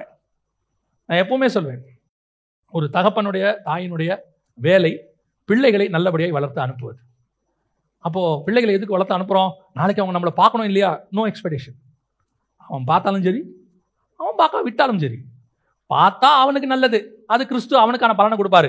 பார்க்காவிட்டால் அவனுக்கும் கிறிஸ்துக்கும் உள்ளது. என்னை பார்க்க போகிறவர் ஒருத்தர் இருக்கிறார், அவர் அதை செய்வார். நிறைய பேர் என்ன தெரியுமா, பிள்ளைகள் எப்படி இருந்தாலும் நாளைக்கு பார்ப்பாங்க. இன்னொரு குரூப் இப்படி இருக்கு, என்ன இருக்கு, கொஞ்சம் சொத்தெல்லாம் நம்ம கையிலேயே இருந்தாதான் நாளைக்கு பிள்ளைங்க நம்மளை மதிப்பாங்க. கொஞ்சம் பணம் நம்ம கையில் இருந்தாதான் பிள்ளைங்க என்ன செய்வாங்க, நம்மளை மதிப்பாங்க. பணம் மட்டும் நம்ம கிட்ட இல்லைன்னா எந்த பிள்ளையும் மதிக்காது. நான் சொல்றேன், பணத்துக்காக ஒரு பிள்ளை உன்னை மதிக்கிறான் என்றால் அவன் சரியான பிள்ளை இல்லை என்று அர்த்தம். There is no expectation. அவன் செஞ்சாலும் சரி, செய்யா விட்டாலும் சரி, நான் செய்ய வேண்டிய வேலையை நான் செய்து கொண்டிருப்பேன். எனக்கு கொடுக்கப்பட்ட பொறுப்பை நான் செய்து முடிப்பேன். நாளைக்கு அவன் செய்யாம போனா நான் அவனை குறை சொல்ல வேண்டிய அவசியம் இல்ல. அது கர்த்தருக்கும் அவனுக்கும் உள்ளது. என் நம்பிக்கை இன்னைக்கு கண்மலையின் மேலே, முடிவு வரைக்கும் என் நம்பிக்கை கண்மலையின் மேலே மட்டும்தான். எனக்கு ஒத்தாசை வரும் பர்வதத்துக்கு நேரா தான் என் கண்களை ஏறெடுப்பேன். நடுவில் யாரை நோக்கி ஏறெடுக்க மாட்டேன். ஈசாக்கு வச்சு என்ன பாப்பான்னு 100 வயசுல ஆபிரகாம் பெற்றுக்கொள்ளவில்லை. ஈசாக்கு பார்த்தாலும் பார்க்க விட்டாலும் சர்வ வல்லமை ஒருத்தர் இருக்கிறாரு, அவர் என்னை பார்க்க வல்லமை உள்ளவராக இருக்கிறார். எனக்கு எப்பவுமே ஒரு பெரிய நம்பிக்கை உண்டு, கர்த்தர் காக்காவை கொண்டும் போஷிப்பார். கர்த்தர் விதவையை கொண்டும் போஷிப்பார். இந்த 2 பேருமே இல்லை, விதையும் இல்லை, காக்காவும் இல்லை. இதுக்கப்புறம் மனுஷன் உதவி இல்லாமல் எப்படி போஷிப்பாரு? அதெல்லாம் ரொம்ப ஓவரா பேசுறீங்கன்னா, என் தேவன் தூதனை கொண்டு போஷிக்க வல்லமை உள்ளவராகவே இருக்கிறார். God can bless me in any way. My expectation is only on God. வேற யாரை நோக்கியும் கிடையாது. இன்னைக்கு நிறைய பேர் தகப்பனுக்கு ஊழியம் செய்வது போல செய்யல, மேலதிகாரிக்கு ஊழியம் செய்யற மாதிரி செய்யறாங்க. கிறிஸ்துவுக்காக இவ்வளோ ஊழியம் பண்ணோம், ஆண்டவர் நமக்கு இதெல்லாம் திருப்பி தந்தார். ஊழியம் பண்ணதுனால திருப்பி தரல அப்படின்னா பார்த்தா பவுலுக்குலாம் எவ்வளவு கொடுத்துருக்கணும் இல்லையா? தீமோத்தேயுக்கு எவ்வளவு கொடுத்துருக்கணும்? அவர் எதுக்கு தந்தாரு? உங்களுக்கு தேவை இருந்துச்சு தந்தாரு. இப்போ நீங்க அதையும் தாண்டி வேற விதமா அதை வச்சுக்கிட்டீங்க, அது வேற விஷயம். நான் ஊழியம் செய்வது, நான் வேலையை விட்டு எதுக்கு வரேன் அப்படின்னு சொல்லுவாங்க. நான் வேலையை விட்டு எதுக்கு வந்தேன்? அன்னைக்கு ஊழியத்துக்கு ஒன்றும் இல்லாமல் வந்தேன். கர்த்தர் இன்னைக்கு 100 மடங்கு ஆசை வச்சிருக்கிறார். வேலையை விட்டதுனாலையோ அல்லது நான் ஊழியம் பண்ணதுனாலையோ கர்த்தர் என்னை ஆசீர்வதிக்கல. நான் ஒருவேளை ஊழியம் பண்ணாமல் வேலை பார்த்துக்கிட்டு இருந்தாலும் கர்த்தர் என்னை ஆசீர்வதிப்பார். ஏன் தெரியுமா? என் தகப்பனுக்கு என்கிட்ட எந்த பாரபட்சமும் கிடையாது. அவர் எனக்கு தகப்பன், அவ்வளவுதான். அவர் தீயோருக்கே மழையை பெய்ய பண்ண வைக்கிற தேவன். எனக்கு எப்படி கொடுக்காம இருப்பாரு? எனக்கு தான் இந்த அளவுகோலெல்லாம் இருக்கு, எனக்கு தான் சில எக்ஸ்பெக்டேஷன்ஸ் இருக்குது. என் தகப்பனுக்கு என்கிட்ட எக்ஸ்பெக்டேஷனே கிடையாது. நான் இளைய குமாரனை எப்படி நேசிக்கிறேனோ அப்படியே தான் மூத்த குமாரனையும் நேசிக்கிறேன். இளைய குமாரன் சொத்தை பாதி எடுத்துட்டு போனா, நீ எடுத்துட்டு போனாலும் உனக்கே அதே பதில் தான் நான் சொல்லியிருப்பேன். நீ திரும்பி வந்தாலும் உனக்கு ஒரு ஆடு நான் அடிச்சிருப்பேன். நீ கேட்டிருந்தா நான் உனக்கு 10 ஆடு அடிச்சு கொடுத்துருப்பேன். ஆனா உன் எக்ஸ்பெக்டேஷன் என்ன தெரியுமா? அப்பா அவனுக்கு தான் செய்யறாரு, எனக்கு ஒன்றும் செய்யல. உனக்கு தான் இந்த பாகுபாடு. இப்பவும் சொல்றேன், நம்முடைய நம்பிக்கை முழுவதும் தேவன் மேல. தேவன் எதுக்கு அப்புறம் பிள்ளைகளை கொடுத்திருக்கிறார்? நமக்கு உதவி செய்வதற்கு தானே. அது அவனுக்கு வச்ச ஆசீர்வாதம். உன் தாய் தகப்பனை கனம் பண்ணா உனக்கு நீடித்த ஆயுசு. நீ செய்யலையா? என் பிள்ளையை நான் பாதுகாக்கிறேன். கர்த்தர் யாரை வச்சாலும் பாதுகாப்பார். கர்த்தர் யாரை கொண்டும் பாதுகாக்க வல்லமை உள்ளவராக இருக்கிறார். ஏன் எக்ஸ்பெக்டேஷன் அது இல்லை. இவர் என்ன பார்த்துப்பாரு, என் பிள்ளைங்க என்ன பார்த்துப்பாங்க, எனக்கு இந்த இன்சூரன்ஸ் பணம் இருக்கு, ஒரு கவலையும் இல்லை, யாரும் என்னை பார்க்க தேவையில்லை, எனக்கு மாசம் 4000 ரூபாய் வருது, 10,000 ரூபாய் வருது, என்னால எனக்கு கையில ஒரு வேலை இருக்கு, எனக்கு சொந்தமா வீடு இருக்கு, 4 வீட்டு வாடகை வருது, யாரும் என்ன பார்க்க வேண்டாம். ஆண்டவர் சொல்வாரு, வீட்டு வாடகையை நம்பாத, உன் கையில் இருக்க கேஷை நம்பாத, இது எல்லாம் நிரந்தரமா உன்னை போஷிக்காது. நிரந்தரமாய் போஷிக்கிறவர் ஒருத்தர் இருக்கிறார். அப்ப நீ தேவனை தேடும் போது நோ எக்ஸ்பெக்டேஷன். யாருக்கு உதவி செஞ்சீங்கனாலும் எக்ஸ்பெக்டேஷனோட செய்யாதீங்க. யாருக்கு போய் நீங்க ஒரு ஏழைக்கு செய்றீங்களா, திருப்பி செய்வாங்கன்னு நினைச்சு செய்யாதீங்க. செய்யாவிட்டாலும் தோத்திரம். ஏன்? நான் எக்ஸ்பெக்டேஷனோட செய்யலையே. நீ செய்யலனா எனக்கு என்ன பிரச்சனை? நான் எதிர்பார்த்திருந்தா தானே எனக்கு பிரச்சனை. நான் தான் எதிரே பார்க்கலையே. நான் தகப்பனுக்கு செய்வது போல செஞ்சேன், தாய்க்கு செய்வது போல செஞ்சேன், நான் பிள்ளைகளுக்கு செய்வது போல செய்கிறேன். என் பிள்ளைகள் என்னை இவ்வளவு பார்க்கணும், இவ்வளவு கொடுக்கணும், இவ்வளவு நடத்தணும்ன்ற அவசியம் எனக்கு இல்லவே. நான் இப்போ தைரியமா சொல்வேன். ஏன்? என் நம்பிக்கை பிள்ளையின் மேல அல்ல, என் நம்பிக்கை என் தகப்பன் மேல இருக்கிறது. எனக்கு என்னை அழைத்தவர் மேல இருக்கிறது. செஞ்சா அவங்களுக்கு நல்லது, செய்யாவிட்டாலும் எனக்கு நல்லது. என் தேவனாகிய கர்த்தர் என்னை போஷிக்க வல்லமை உள்ளவராக இருக்கிறார். 18 வயசுல இந்த இயேசுவை கையை பிடிச்சேன். அன்னைக்கு ஒருத்தர் என்கிட்ட 18 வயசுல எங்க அண்ணன் ஒருத்தர் என்ன திட்டி ஒரு லெட்டர் போட்டார், சில பர்சனல் சொத்து விஷயங்களுக்கு. அன்னைக்கு நான் அவருக்கு ஒரு லெட்டர் போட்டேன். அண்ணே, 18 வயசுல நான் இயேசுவை கையை பிடிச்சிருக்கிறேன். நான் யாருக்கிட்டையும் எதையும் கேட்டதில்லை, இனிமேல் கேட்க போகிறதும் இல்லை. என் தேவனாகிய கர்த்தர் என்னை நடத்த வல்லமை உள்ளவர் நான் நம்புறேன். சொல்லுவேன், இன்னைக்கு நான் இயேசுவை கையை பிடிச்சி 31 வருஷம் ஆகுது. நான் ஆண்டவரை ஏற்றுக்கொண்டு இதுவரைக்கும் என்னை போஷித்தேன்னு, என்னை காப்பாத்தினேன்னு சொல்ற அதிகாரம் என் தேவனாகிய கர்த்தர் ஒருத்தருக்கு மட்டும்தான் உண்டு. இதுவரைக்கும் யார் வீட்டு வாசப்படிக்கு போய் நான் நின்னதில்லை, கையேந்தினதில்லை, கேட்டதில்லை, யாருக்கிட்டையும் போய் கேட்டதில்லை. ஊழியத்துக்கு போறோம், ஆஃபரிங் கொடுக்குறாங்க, அது வேற. நான் போய் யாருக்கிட்டையும் எனக்கு இவ்வளவு கஷ்டம், என் குடும்பத்தை நடத்தணும், கொஞ்சம் அந்த மாசத்துக்கு ஏதாவது ஹெல்ப் பண்ணுங்க, கேட்டதே கிடையாது. ஏன்னா என்ன அப்படி கேட்க கூடாதபடிக்கு என் தேவனாகிய கர்த்தர் என்னை பாதுகாத்துக் கொண்டார். என் திறமை கிடையாது, எதுவும் கிடையாது. நான் வேலையே இல்லாம 2 வருஷம் இருந்திருக்கிறேன். அந்த 2 வருஷமும் பரலோகம் என்னை போஷித்திருக்கிறது. எல்லா சூழ்நிலையிலும் சொல்லுவேன், என் தேவனாகிய கர்த்தர் ஒருவரை தவிர வேறு ஒருவரும் என்னோட இருந்ததில்லை. ஏன்னா என்னை அவர் போஷிப்பார்னு சொல்லி நான் அவர் கையை பிடிக்கல, அவர் என்னை நேசிச்சார்னு சொல்லி தான் கையை பிடிச்சேன். அவர் போஷிக்கவும் வல்லமை உள்ளவராக இருக்கிறார். இப்பவும் சொல்லுவேன், எனக்கு காக்கா எங்கிருந்து வேணாலும் வரும், எந்த இடத்துல இருந்து வேணாலும் காக்கா வரும். காக்கா வரலையா, கர்த்தர் ஏதோ விதவை வீட்டை ரெடி பண்ணிட்டாருன்னு அர்த்தம். நம்மளுக்கு கொடுப்பாரு. இல்ல காக்காவும் இல்லை, விதவையும் இல்லையா, நோ வரிஸ், பரலோகம் வேற ஒரு சூப்பர் நேச்சுரல் ரெடி பண்ணிருச்சுன்னு அர்த்தம். நம்மை நடத்துகிறவர் அப்படிப்பட்டவர். நீங்க தகப்பனுக்கு எந்த எக்ஸ்பெக்டேஷனும் இல்லாம ஆண்டவர்கிட்ட தேடுங்க. ஆனா கர்த்தர் செய்வார். அவர் செய்வாருங்கிறது அவசியம் அப்படி இல்லை, செய்யறது அவருடைய வேலை. அவர் செஞ்சுட்டு போவார். தேவையான மண்ணாவை தேவையான நேரத்தில் தருவார். தேவையான கண்மலையிலிருந்து தண்ணி வரும். தேவைப்பட்டால் சில நேரத்தில் ஆண்டவர் யுத்தமும் செய்வார். ஆண்டவர் நமக்கு மேக ஸ்தம்பத்தை அனுப்புவார், அக்னி ஸ்தம்பத்தை அனுப்புவார். அதெல்லாம் அந்த நேரத்தில் என்ன தேவையோ அதெல்லாம் பரலோகம் 100% பார்த்துக்கொள்ளும். நம்ம வேலை எதுவா இருக்கணும் தெரியுமா? எனக்கு முன்பாக ஒருத்தர் போய் கொண்டிருக்கிறார், நான் அவரையே பார்த்துக்கிட்டு இருப்பேன், அவர் என்னை கொண்டு போய் கானானிலே சேர்த்து விடுவார். என் எக்ஸ்பெக்டேஷன் அவர் மட்டும் அந்த ஒரு குறைவில்லாதபடிக்கு நடத்துவார். எனக்கு தேவன் எப்பவுமே நன்றாகத்தான் இருக்கிறார். அந்த தேவன் உங்களுக்கும் இருக்கிறார். நான் சாட்சியா தான் உங்களுக்கு நான் சொல்றேன். நீங்க எந்த எதிர்பார்ப்பும் இல்லாம பண்ணுங்க, பரலோகம் அது கிள்ளி கொடுத்தா கூட அள்ளி கொடுத்ததுக்கு அளவு கூட அதிகமா இருக்கும். நம்ம தேவனுடைய கை பெருசு, அவர் அப்படி அள்ளி போட்டாலே அது பெருசு தான். ஒரு நாளும் ஒரு எக்ஸ்பெக்டேஷனோட இவ்வளவு தூரம் ஊழியம் பண்றோம், ஆண்டவர் ஏதாவது பார்த்து செய்வார், அதெல்லாம் வேணாம். நான் இயேசு ஏத்துக்கிட்டேன், எனக்கு இயேசு இதெல்லாம் செய்வார், இல்ல இல்ல இல்ல, நான் எக்ஸ்பெக்டேஷனோட இயேசுகிட்ட வரவே இல்லை. ஒரு காலத்துல இருந்தேன் அப்படி, உண்மைதான், நான் தேவையோட வந்தேன். ஆனா இப்ப என் தேவையெல்லாம் இயேசு தான், என்னுடைய எக்ஸ்பெக்டேஷன் எல்லாம் இயேசு தான், என்னுடைய முடிவு இயேசுவாகத்தான் இருக்கணும். அல்லேலூயா. நாம் ஜெபிக்க போகிறோம் தேவ சமூகத்தில். எழுந்திருக்கலாமா? ஆண்டவர் உங்களை அனுப்புவதற்கு நமக்கு சில குவாலிஃபிகேஷன்ஸை கர்த்தர் எதிர்பார்க்கிறார். முதலாவதாக அவர் எதிர்பார்க்கிறது, அவருக்கு ஆறுதல் கொடுக்கக்கூடிய அளவிற்கு நம்முடைய காரியங்கள் இருக்க வேண்டும். அவர் அனுப்புகிற இடம் ஒருவேளை நீங்கள் எதிர்பார்த்த இடமாக இருக்காது. உங்களை சுற்றி இருக்கிறவங்க உங்களை புரிஞ்சுக்க மாட்டாங்க. ஒருவேளை உங்களை குறித்து அவங்க தப்பான எண்ணம் கூட இருக்கும். நீங்க தப்பாவே ப்ரொஜெக்ட் ஆவீங்க. நீங்க செய்யறது சரியா இருக்கும், ஆனா ப்ரொஜெக்ட் ஆகிறது தப்பா ப்ரொஜெக்ட் ஆகும். நான் சரியா தான் செய்யறேன், ஆனா தப்பாவே தெரியுதே. அவருடைய அர்த்தம் என்ன தெரியுமா? ஆண்டவர் உங்களை அங்க வச்சிருக்கிறதுக்கு காரணம் என்ன தெரியுமா? அந்த இடத்துல உங்க மூலமா பிரச்சனை பண்ணி சண்டை போட்டு அந்த காரியத்தை ரெண்டு ஆக்கிறதுக்கு கர்த்தர் உங்களை அனுப்பல, அதை சரி பண்றதுக்கு கர்த்தர் உங்களை அங்க அனுப்பி இருக்கிறார். உங்களை சரி பண்றதுக்கு தான் கர்த்தர் அங்க அனுப்பி இருக்கிறார். நீங்கள் கொண்டு போகிற செய்தி எப்படி இருக்கணும் தெரியுமா? நான் பார்த்தபோது அந்த குடும்பம் என்னை விட்டு வேற மாதிரி இருந்துச்சு, ஆனால் என் மகளையோ என் மகனையோ நான் அங்கே அனுப்பினேன், அவள் அதை மாற்றி எனக்கு ஆறுதலை அந்த குடும்பத்தின் மூலமாய் கொண்டு வந்து விட்டாள். ஐயோ, அந்த குடும்பம் நரகத்துக்கு போயிரும் நினைச்சேன், ஆனா என் மகனையோ மகளையோ அங்க அனுப்பினேன், அவள் போய் எனக்கு ஒரு ஆறுதல் செய்தி, அந்த குடும்பம் முழுவதும் ரட்சிக்கப்பட்டு விட்டது, அவள் பரலோகத்துக்கு நேராக திருப்பி விட்டாள். இதுதான் கர்த்தர் உங்ககிட்ட எக்ஸ்பெக்ட் பண்றது. கர்த்தர் விரும்புகிறது ஆறுதல் செய்தி. இரண்டாவது கர்த்தர் எக்ஸ்பெக்ட் பண்ற மிக முக்கியமான காரியம், உண்மையாய் விசாரிக்கிறோம். நீங்கள் எதை விசாரித்தாலும் உண்மையா விசாரிங்க, டீப்பா விசாரிங்க, உண்மையா இருங்க. ஆண்டவர் அப்படிப்பட்டவர் தான் இருக்கிறாரு. சும்மா மேலாக்க பாரம் இல்லாம கர்த்தர் அதை விரும்பல. அவர் நீதியாய் உண்மையாய் விசாரிக்கிறவர், நீதியாய் ஏழையை விசாரிக்கிறவர், விதவைகளுக்கு அவர் உண்மையா விசாரிக்கிறார். ஒருவேளை உன்னை விசாரிக்கிறதுக்கு யாருமே இல்லைன்னு நீங்க நினைச்சீங்கன்னா உங்களை ஒருத்தர் விசாரிக்கிறார். உன்னுடைய நீதி அவருக்கு தெரியும், உன்னுடைய போராட்டம் அவருக்கு தெரியும், உன்னுடைய உண்மை அவருக்கு தெரியும். யாருக்கு தெரியுதோ இல்லையோ அவருக்கு தெரியும். அவர்கிட்ட ஞாபக புஸ்தகம் இருக்கிறது, ஜீவ புஸ்தகம் இருக்கிறது, எல்லாத்தையும் எழுதி வச்சிருக்கிறார். ஒரு நாளும் அவர் கைவிடுகிறதில்லை. மூன்றாவது, நீங்கள் எதை தேடுகிறீர்கள்? கர்த்தர் உங்ககிட்ட கேட்கறது ஒண்ணே ஒண்ணுதான், நீ பூமிக்குரியதை தேடினது போதும், எனக்குரியதை தேடு. எனக்குரியதை தேடு. எனக்கு வீடு கிடைக்குமா, வாசல் கிடைக்குமா? லேயால் கேட்ட மாதிரி என் கணவர் என்கிட்ட அன்பா இருப்பாரா, என் மனைவி என்கிட்ட அன்பா இருப்பாங்களா, என் பிள்ளைகள் என்கிட்ட அன்பா இருப்பாங்களா, இந்த உலகத்துல எனக்கு என்ன கிடைக்கும், பட்டம் கிடைக்குமா, பதவி கிடைக்குமா, என் குடும்பத்துல என்னை உயர்த்தி பேசுவாங்களா? இதெல்லாம் நீ உங்களுக்குரியதை தேடுறது. நீங்க தேவனுக்குரியதை தேடுங்க. ஆத்மாக்களுக்கு ஜெபம் பண்ணுங்க. இழந்து போனதுக்காக தேடுங்க. ஒரு நாள் வரும், கர்த்தர் எப்படி குமாரனை உயர்த்தினாரோ அதே மாதிரி உங்களையும் உயர்த்துவார். ஏன்னா இயேசு இந்த பூமிக்குரியதை எதையுமே தேடல, எதையும் தேடல.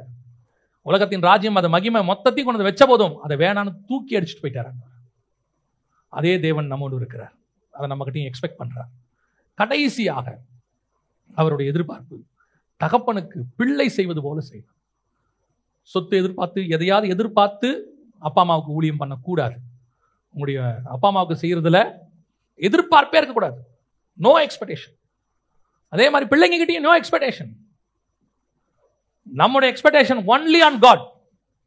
தேவன் மேல் மாத்திரம் என்னுடைய எதிர்பார்ப்பு. யோசித்து பாருங்க, பிள்ளையே இல்லாதவங்க எத்தனை பேர் இருக்காங்க? அவங்களாம் என்ன நம்பிக்கையில் இருப்பாங்க? அவங்க எதை நம்பிக்கிட்டு இருப்பாங்க? எனக்கு அப்புறம் இதெல்லாம் எங்க போகணும்னு அவங்க நினைப்பாங்களா? அவங்க நம்பிக்கை என்ன? கிறிஸ்து. பிள்ளை இல்லாதவர்கள் எப்படி இருக்கிறார்களோ அதே மாதிரி பிள்ளை இருக்கிற நாமும் அப்படியே இருப்போம். என் பிள்ளைகள் என்னை காப்பாற்றுவாங்க, நான் இப்படி படிக்க வச்சிருக்கிறேன், நான் சொத்து வாங்கி போட்டிருக்கிறேன், அதனால நாளைக்கு என் பிள்ளைங்க என்கிட்ட அன்பா இருப்பாங்கன்னா உங்களுடைய வியூவே ராங் வியூ. இதனால அவங்க என்கிட்ட அன்பா இருப்பாங்க நீங்க நினைச்சினா அது ஒரு வகையில் தப்பான வியூ. பிள்ளைங்க எப்படி உங்ககிட்ட அன்பா இருக்கணும் தெரியுமா? உங்ககிட்ட ஒண்ணுமே இல்லானோ, நீங்க எதுவுமே கொடுக்காவிட்டாலும், நீ என் தகப்பன், நீ என் தாய், நான் உன்னை பார்த்துக்கிறேன், அவ்வளவுதான். அந்த எக்ஸ்பெக்டேஷன் தான் இருக்கும். அதுதான் எதிர்பார்ப்பு. நம்ம ஜெபிக்க போகிறோம். அனுப்புகிறவனுக்கு இந்த குவாலிட்டி எல்லாம் இருக்க வேண்டும் என்று கர்த்தர் எதிர்பார்க்கிறார். இந்த குவாலிட்டி உங்ககிட்ட இருக்கா அப்படின்னு ஆராய்ந்து பாருங்க. கர்த்தர் உங்களை அனுப்ப முடியுமான்னு பாருங்க. உங்களை அனுப்புகிறதுக்கு கர்த்தர் ரெடியா இருக்கிறாரு. ஆனா உங்ககிட்ட இந்த குவாலிட்டி இருக்கான்னு பாருங்க. அதனாலதான் தீமோத்தேயுவை பார்த்து அவர் சொல்றாரு, அவன் ஒருவனை தவிர வேறு ஒருவனும் என்னிடத்தில் இல்லை. இந்த குவாலிட்டியோட வேற யாருமே என்கிட்ட இல்லை. இந்த குவாலிட்டியை தான் அப்போஸ்தலர்கள்ட்ட இயேசு எதிர்பார்த்தார். அந்த குவாலிட்டியை பரலோகம் இயேசு கிட்ட எக்ஸ்பெக்ட் பண்ணுச்சு. இயேசு அதை செய்து காட்டினார். அப்போஸ்தலர்கள் செய்து காட்டினார்கள். இப்ப நாம செய்து காட்ட வேண்டிய இடத்துக்கு வந்துட்டோம். என்ன அனுப்பும் ஆண்டவரே. ஆண்டவர் கேட்கிறார், என் காரியமா யார் போவார்? போறதுக்கு எல்லாம் ரெடி, ஆனா குவாலிட்டி இருக்கா? எல்லாரும் போய் கொடுக்க முடியும் போஸ்ட், ஆனா நான் செலக்ட் பண்ணப்பட்டிருக்கேன், நான் கொடுக்கறதுக்கு என்ன அந்த போஸ்டிங்க்கு எடுத்திருக்காங்களா, எனக்கு அந்த குவாலிஃபிகேஷன் இருக்கா அப்படின்றது தான் ரொம்ப முக்கியம். ஆண்டவர் இப்ப ஆள் தேடிட்டு இருக்காரு, என் காரியமா யார் போவார்? கர்த்தர் உங்களை அனுப்ப முடியும், என்ன அனுப்புங்கன்ற நம்பிக்கை உங்களுக்கு இருந்துச்சுன்னா மட்டும், நான் இந்த குவாலிட்டியோட இருக்கிற ஆண்டவரை என்ன அனுப்புங்கப்பா நீங்க சொன்னீங்கன்னா மட்டும் உங்களுடைய கரங்களை தேவனுக்கு நேராக உயர்த்தி ஒப்பு கொடுத்து ஜெபம் பண்ணுவோம். ஆண்டவரே என்ன அனுப்புங்கப்பா, நான் போறேன், இந்த குவாலிட்டி என்கிட்ட இருக்கு ஆண்டவரே, உங்களுக்காக நான் பூமிக்குரிய தேட மாட்டேன் ஆண்டவரே, என்னுடைய தேவையெல்லாம் நீங்க தான்ப்பா, என் தேவையெல்லாம் நீங்க தான். உங்களுக்கு நான் எதிர்பார்ப்போட ஊழியம் பண்ண வரல. கொடுத்தாலும் சரி, கொடுக்கா விட்டாலும் சரி, நெருப்பிலிருந்து காப்பாத்தினாலும் சரி, காப்பாத்தாமல் போனாலும் சரி, என் ஊழியம் நிக்காத ஆண்டவரே. ஒருவேளை நீங்க என்ன பட்டம் தூரம் அடிக்கப்பட்டு ஜீவனை கொடுத்தீங்கன்னா நான் அது வரைக்கும் ஊழியம் பண்ணுவேன். ஒருவேளை சிரச்சேதம் பண்ணா அது வரைக்கும் ஊழியம் பண்ணுவேன். நான் வாழ்ந்தாலும் பண்ணுவேன், செத்தாலும் பண்ணுவேன். என் எக்ஸ்பெக்டேஷன் என்ன கிடைக்கும் என்பதல்ல, என்னால் என்ன கொடுக்க முடியும் என்பது. நான் இயேசு கிட்ட வந்தது என்ன கிடைக்கும்ங்கிறதுக்காக அல்ல, நான் இயேசுக்கு என்ன கொடுக்க முடியும் என்பதற்காக. இயேசு வந்தது எங்கிட்ட இருந்து என்ன கிடைக்கும்னு எதிர்பார்த்தல்ல, எனக்காக தன்னை கொடுப்பதற்கு. பரலோகத்தில் இருக்கிற பிதா என்னை என்ன நீ என்ன கொடுப்பன்னு கேட்கல, அவர் தம்முடைய ஒரே பேரான குமாரனை தந்தருளி. அதே குவாலிட்டியை கர்த்தர் உங்ககிட்ட எங்கிட்ட எதிர்பார்க்கிறார். அவர்களோ உலகத்துக்குரியதை தங்களுக்குரியதை தேடுகிறார்கள். தீமோத்தேயோ கிறிஸ்துவுக்குரியதை தேடுவான். அந்த உத்தம குமாரனை தான் கர்த்தர் தேடுகிறார். அந்த உத்தம குமாரத்தியை தான் கர்த்தர் தேடுகிறார். Are you one of them? அதில் நீங்கள் இருக்கிறீர்களா? என் தேவையெல்லாம் நீங்க தான் ஆண்டவரே. இந்த உலகத்தில் இருக்கிற எல்லாத்தையும் நீங்க பார்த்துக் கொள்வீங்க, நான் உங்களை தான் பார்த்துக்கிட்டு இருப்பேன். என் பார்வை எனக்கு ஒத்தாசை வரும் பர்வதத்தை நோக்கித்தான் இருக்கும். ஒப்பு கொடுப்போம் தேவ சமூகத்தில். நீங்க அப்படிப்பட்ட ஒரு ஆளா இருந்தீங்கன்னா கர்த்தர் உங்களை அனுப்ப விரும்புகிறார். The chosen one. கர்த்தருக்கு இப்ப காரியமாய் போவதற்கு இந்த கடைசி காலத்தில் ஆட்கள் தேவை. ஆணும் இல்லை பெண்ணும் இல்லை, எல்லாரையுமே கர்த்தர் தேடுகிறார். எல்லாரையும் கர்த்தர் தேடுகிறார். அது ஏன் நீங்களா இருக்கக்கூடாது? இதுவரைக்கும் நீங்க உலகத்துக்கு வாழ்ந்தது போதும், தேவனுக்காக வாழ்வோம். கர்த்தர் உங்களை உருவாக்குனது எதுக்கு? இத்தனை நாள், இத்தனை வருஷம் எதுக்கு உருவாக்குனாரு? உங்களை ஏன் பாடுகள் மத்தியில் கொண்டு போய் உட்கார வச்சாரு? ஏன் ஆண்டவர் உங்களுக்கு இவ்வளவு போஷிச்சாரு? ஏன் இவ்வளவு வசனம் கொடுத்தாரு? எல்லாமே கர்த்தர் சூஸ் பண்றதுக்கான டைம் இது. இப்ப கர்த்தர் எக்ஸ்பெக்ட் பண்ணியிருக்கிறாரு, are you one of them? அதில் ஒருவராய் நீங்கள் இருக்க விரும்புகிறீர்களா? தேவன் அனுப்புகிற நேரம் வந்துருச்சு. தேவன் பூமி எங்கும் ஜனங்களை அனுப்புகிற காலம். சபை புறப்பட்டு உலகம் எங்கும் போகிற காலம். ஒப்பு கொடுப்போமா?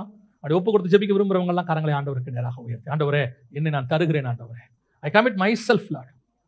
நீங்க என்ன அனுப்புங்கப்பா, நம்புங்கப்பா, என்னை நம்புங்கப்பா. நான் எனக்குரியதை தேட மாட்டேன் ஆண்டவரே. எனக்கு புகழும் வேண்டாம், எனக்கு அந்தஸ்து எல்லாருக்கும் மத்தியில போய் மேலே உட்கார வைக்கிற காரியம் வேணாம், எனக்கு இந்த பூமியில அளவுக்கு மீறி எதுவுமே வேண்டாம். நீங்க எனக்கு என்ன நியமிச்சீங்களோ அது எனக்கு போதும். உங்க காரியமாய் நான் போகிறேன் ஆண்டவரே. நீங்க என்ன பார்த்தும் ஒரு சாட்சி சொல்லணும். தீமோத்தேயு மட்டுமல்ல, அநேகர் என்னிடத்தில் அதே போல இருக்கிறார்கள். அநேகர் என்னிடத்தில் இருக்கிறார்கள். அந்த துக்கமான வார்த்தை மாறணும். தீமோத்தேயுவை தவிர வேறு ஒருவனும் என்னிடத்தில் இருக்கிற வார்த்தை மாறணும். அந்த இடத்துல கர்த்தர் உன் பேரையும் என் பேரையும் சொல்லணும். என்கிட்ட இன்னும் நிறைய பேர் இருக்கிறாங்க. கண்மலை வெடிப்புல இன்னும் கொஞ்சம் பேர் என்கிட்ட இருக்கிறாங்க. நான் அவங்களை தைரியமா அனுப்ப முடியும். அவங்க தங்களுக்குரியதை தேட மாட்டாங்க, எனக்குரியதை தேடுகிறவர்கள் அவர்கள். தேவைப்பட்டால் எனக்காக அவர்கள் ஜீவனையும் கொடுக்கக்கூடியவர்கள். அந்த கூட்டத்தில் நீங்க நானும் இருக்கணும். உலகத்தில் இருக்கிற எத்தனையோ மக்கள்ல உங்களை என்னையும் கர்த்தர் ரொம்ப ஆசீர்வச்சிருக்கிறாரு. உக்ரைன்ல இருக்கிறவங்களுக்கும் மணிப்பூர்ல இருக்கிறவங்களுக்கு மத்தியில கர்த்தர் உங்களை என்னையும் அபிரதமா ஆசீர்வச்சிருக்கிறார். உங்களுக்கு தெரியல கர்த்தர் நம்மளை எவ்வளவு ஆசீர்வச்சிருக்கிறாருன்னு. இருட்டுல போனாதாங்க வெளிச்சத்தினுடைய மகிமை தெரியும். நிழல்ல போனா தான் வெயிலுடைய அருமை தெரியும். அதே மாதிரி தான் கர்த்தரை ரொம்ப நம்மளை ஆசீர்வச்சிருக்கிறாரு. ரொம்ப ரொம்ப. ஒரு கேம்ப்ல குழந்தை பிறந்திருக்குது, அந்த பிள்ளைக்கு தேவையான அந்த ஆரம்ப கால உபகரணங்கள் வாங்க முடியாம ஒரு கூட்டம் இருக்கு தெரியுமா? ஒரு கேம்ப்ல சாப்பாடு இருக்கு, ஊத்தி சாப்பிட குழம்பு இல்லாம ஒரு இடம் இருக்கு. நீ மிச்சத்தை கொண்டு போய் குப்பையில கொட்டுறோம். நம்ம கர்த்தர் ஒன்னு என்னையும் அபிரதமா ஆசீர்வச்சிருக்கிறார். இனி நீ கர்த்தருக்காக இறங்கி போக வேண்டிய நேரம், கர்த்தருக்காக புறப்பட வேண்டிய நேரம். ஆண்டவர் சொல்லணும். தீமோத்தேயு மட்டுமில்ல, பவுல், அநேகர் இந்த இடத்தில் எனக்கு இருக்கிறார்கள். அந்த உண்மை உள்ளவர்கள் இருக்கிறார்கள், உத்தம குமாரத்திகள் இருக்கிறார்கள், உத்தம குமாரர்கள் இருக்கிறார்கள். தங்கள் ஜீவனையும் பொருட்படுத்தாத எத்தனையோ பேர் இங்க இருக்கிறார்கள். கர்த்தர் சாட்சி கொடுக்கணும். ஒப்பு கொடுப்போமா தேவ சமூகத்துல? சர்வ வல்லமை உள்ள எங்கள் தகப்பனே, உண்மையாய் ஒப்பு கொடுத்து கரங்களை உயர்த்தி உண்மையாய் ஒப்பு கொடுத்து ஜெபித்து கொண்டிருக்கிற ஒவ்வொருத்தருக்காக நான் ஜெபிக்கிறேன். அப்பா, நம்புங்கப்பா, எங்களை நம்புங்கப்பா, எங்களை நம்புங்கப்பா. நீர் சொல்லுகிற காரியத்தை நாங்கள் உண்மையா செய்வோம் ஆண்டவரே. எங்களை நம்புங்க. எங்களுக்குரியதை நாங்கள் தேட மாட்டோம் ஆண்டவரே. உங்களுக்குரியதை மட்டும்தான் தேடும். இழந்து போனதை பார்க்கத்தான் நாங்க வந்தோம், மீட்கத்தான் நீங்க வந்தீங்க. எங்களையும் அப்படியே மாத்திருங்க ஆண்டவரே. கிருபையுள்ள கரத்தில் எங்களை தாழ்த்துகிறோம். மகிமையின் தேவன், இங்கிருந்து நீர் அநேகருக்கு புறப்படுவீரா. கிருபையுள்ள கரத்தில் எங்களை தாழ்த்துகிறோம். அவர்கள் கொடுத்திருக்கிற ஒப்பு கொடுத்தலை கர்த்தர் கனப்படுத்துவீராக. வருகிற காலங்களிலே வழிவாசல்களை திறந்து கொடுப்பீராக. நீர் மாத்திரம் மகிமைப்படும்.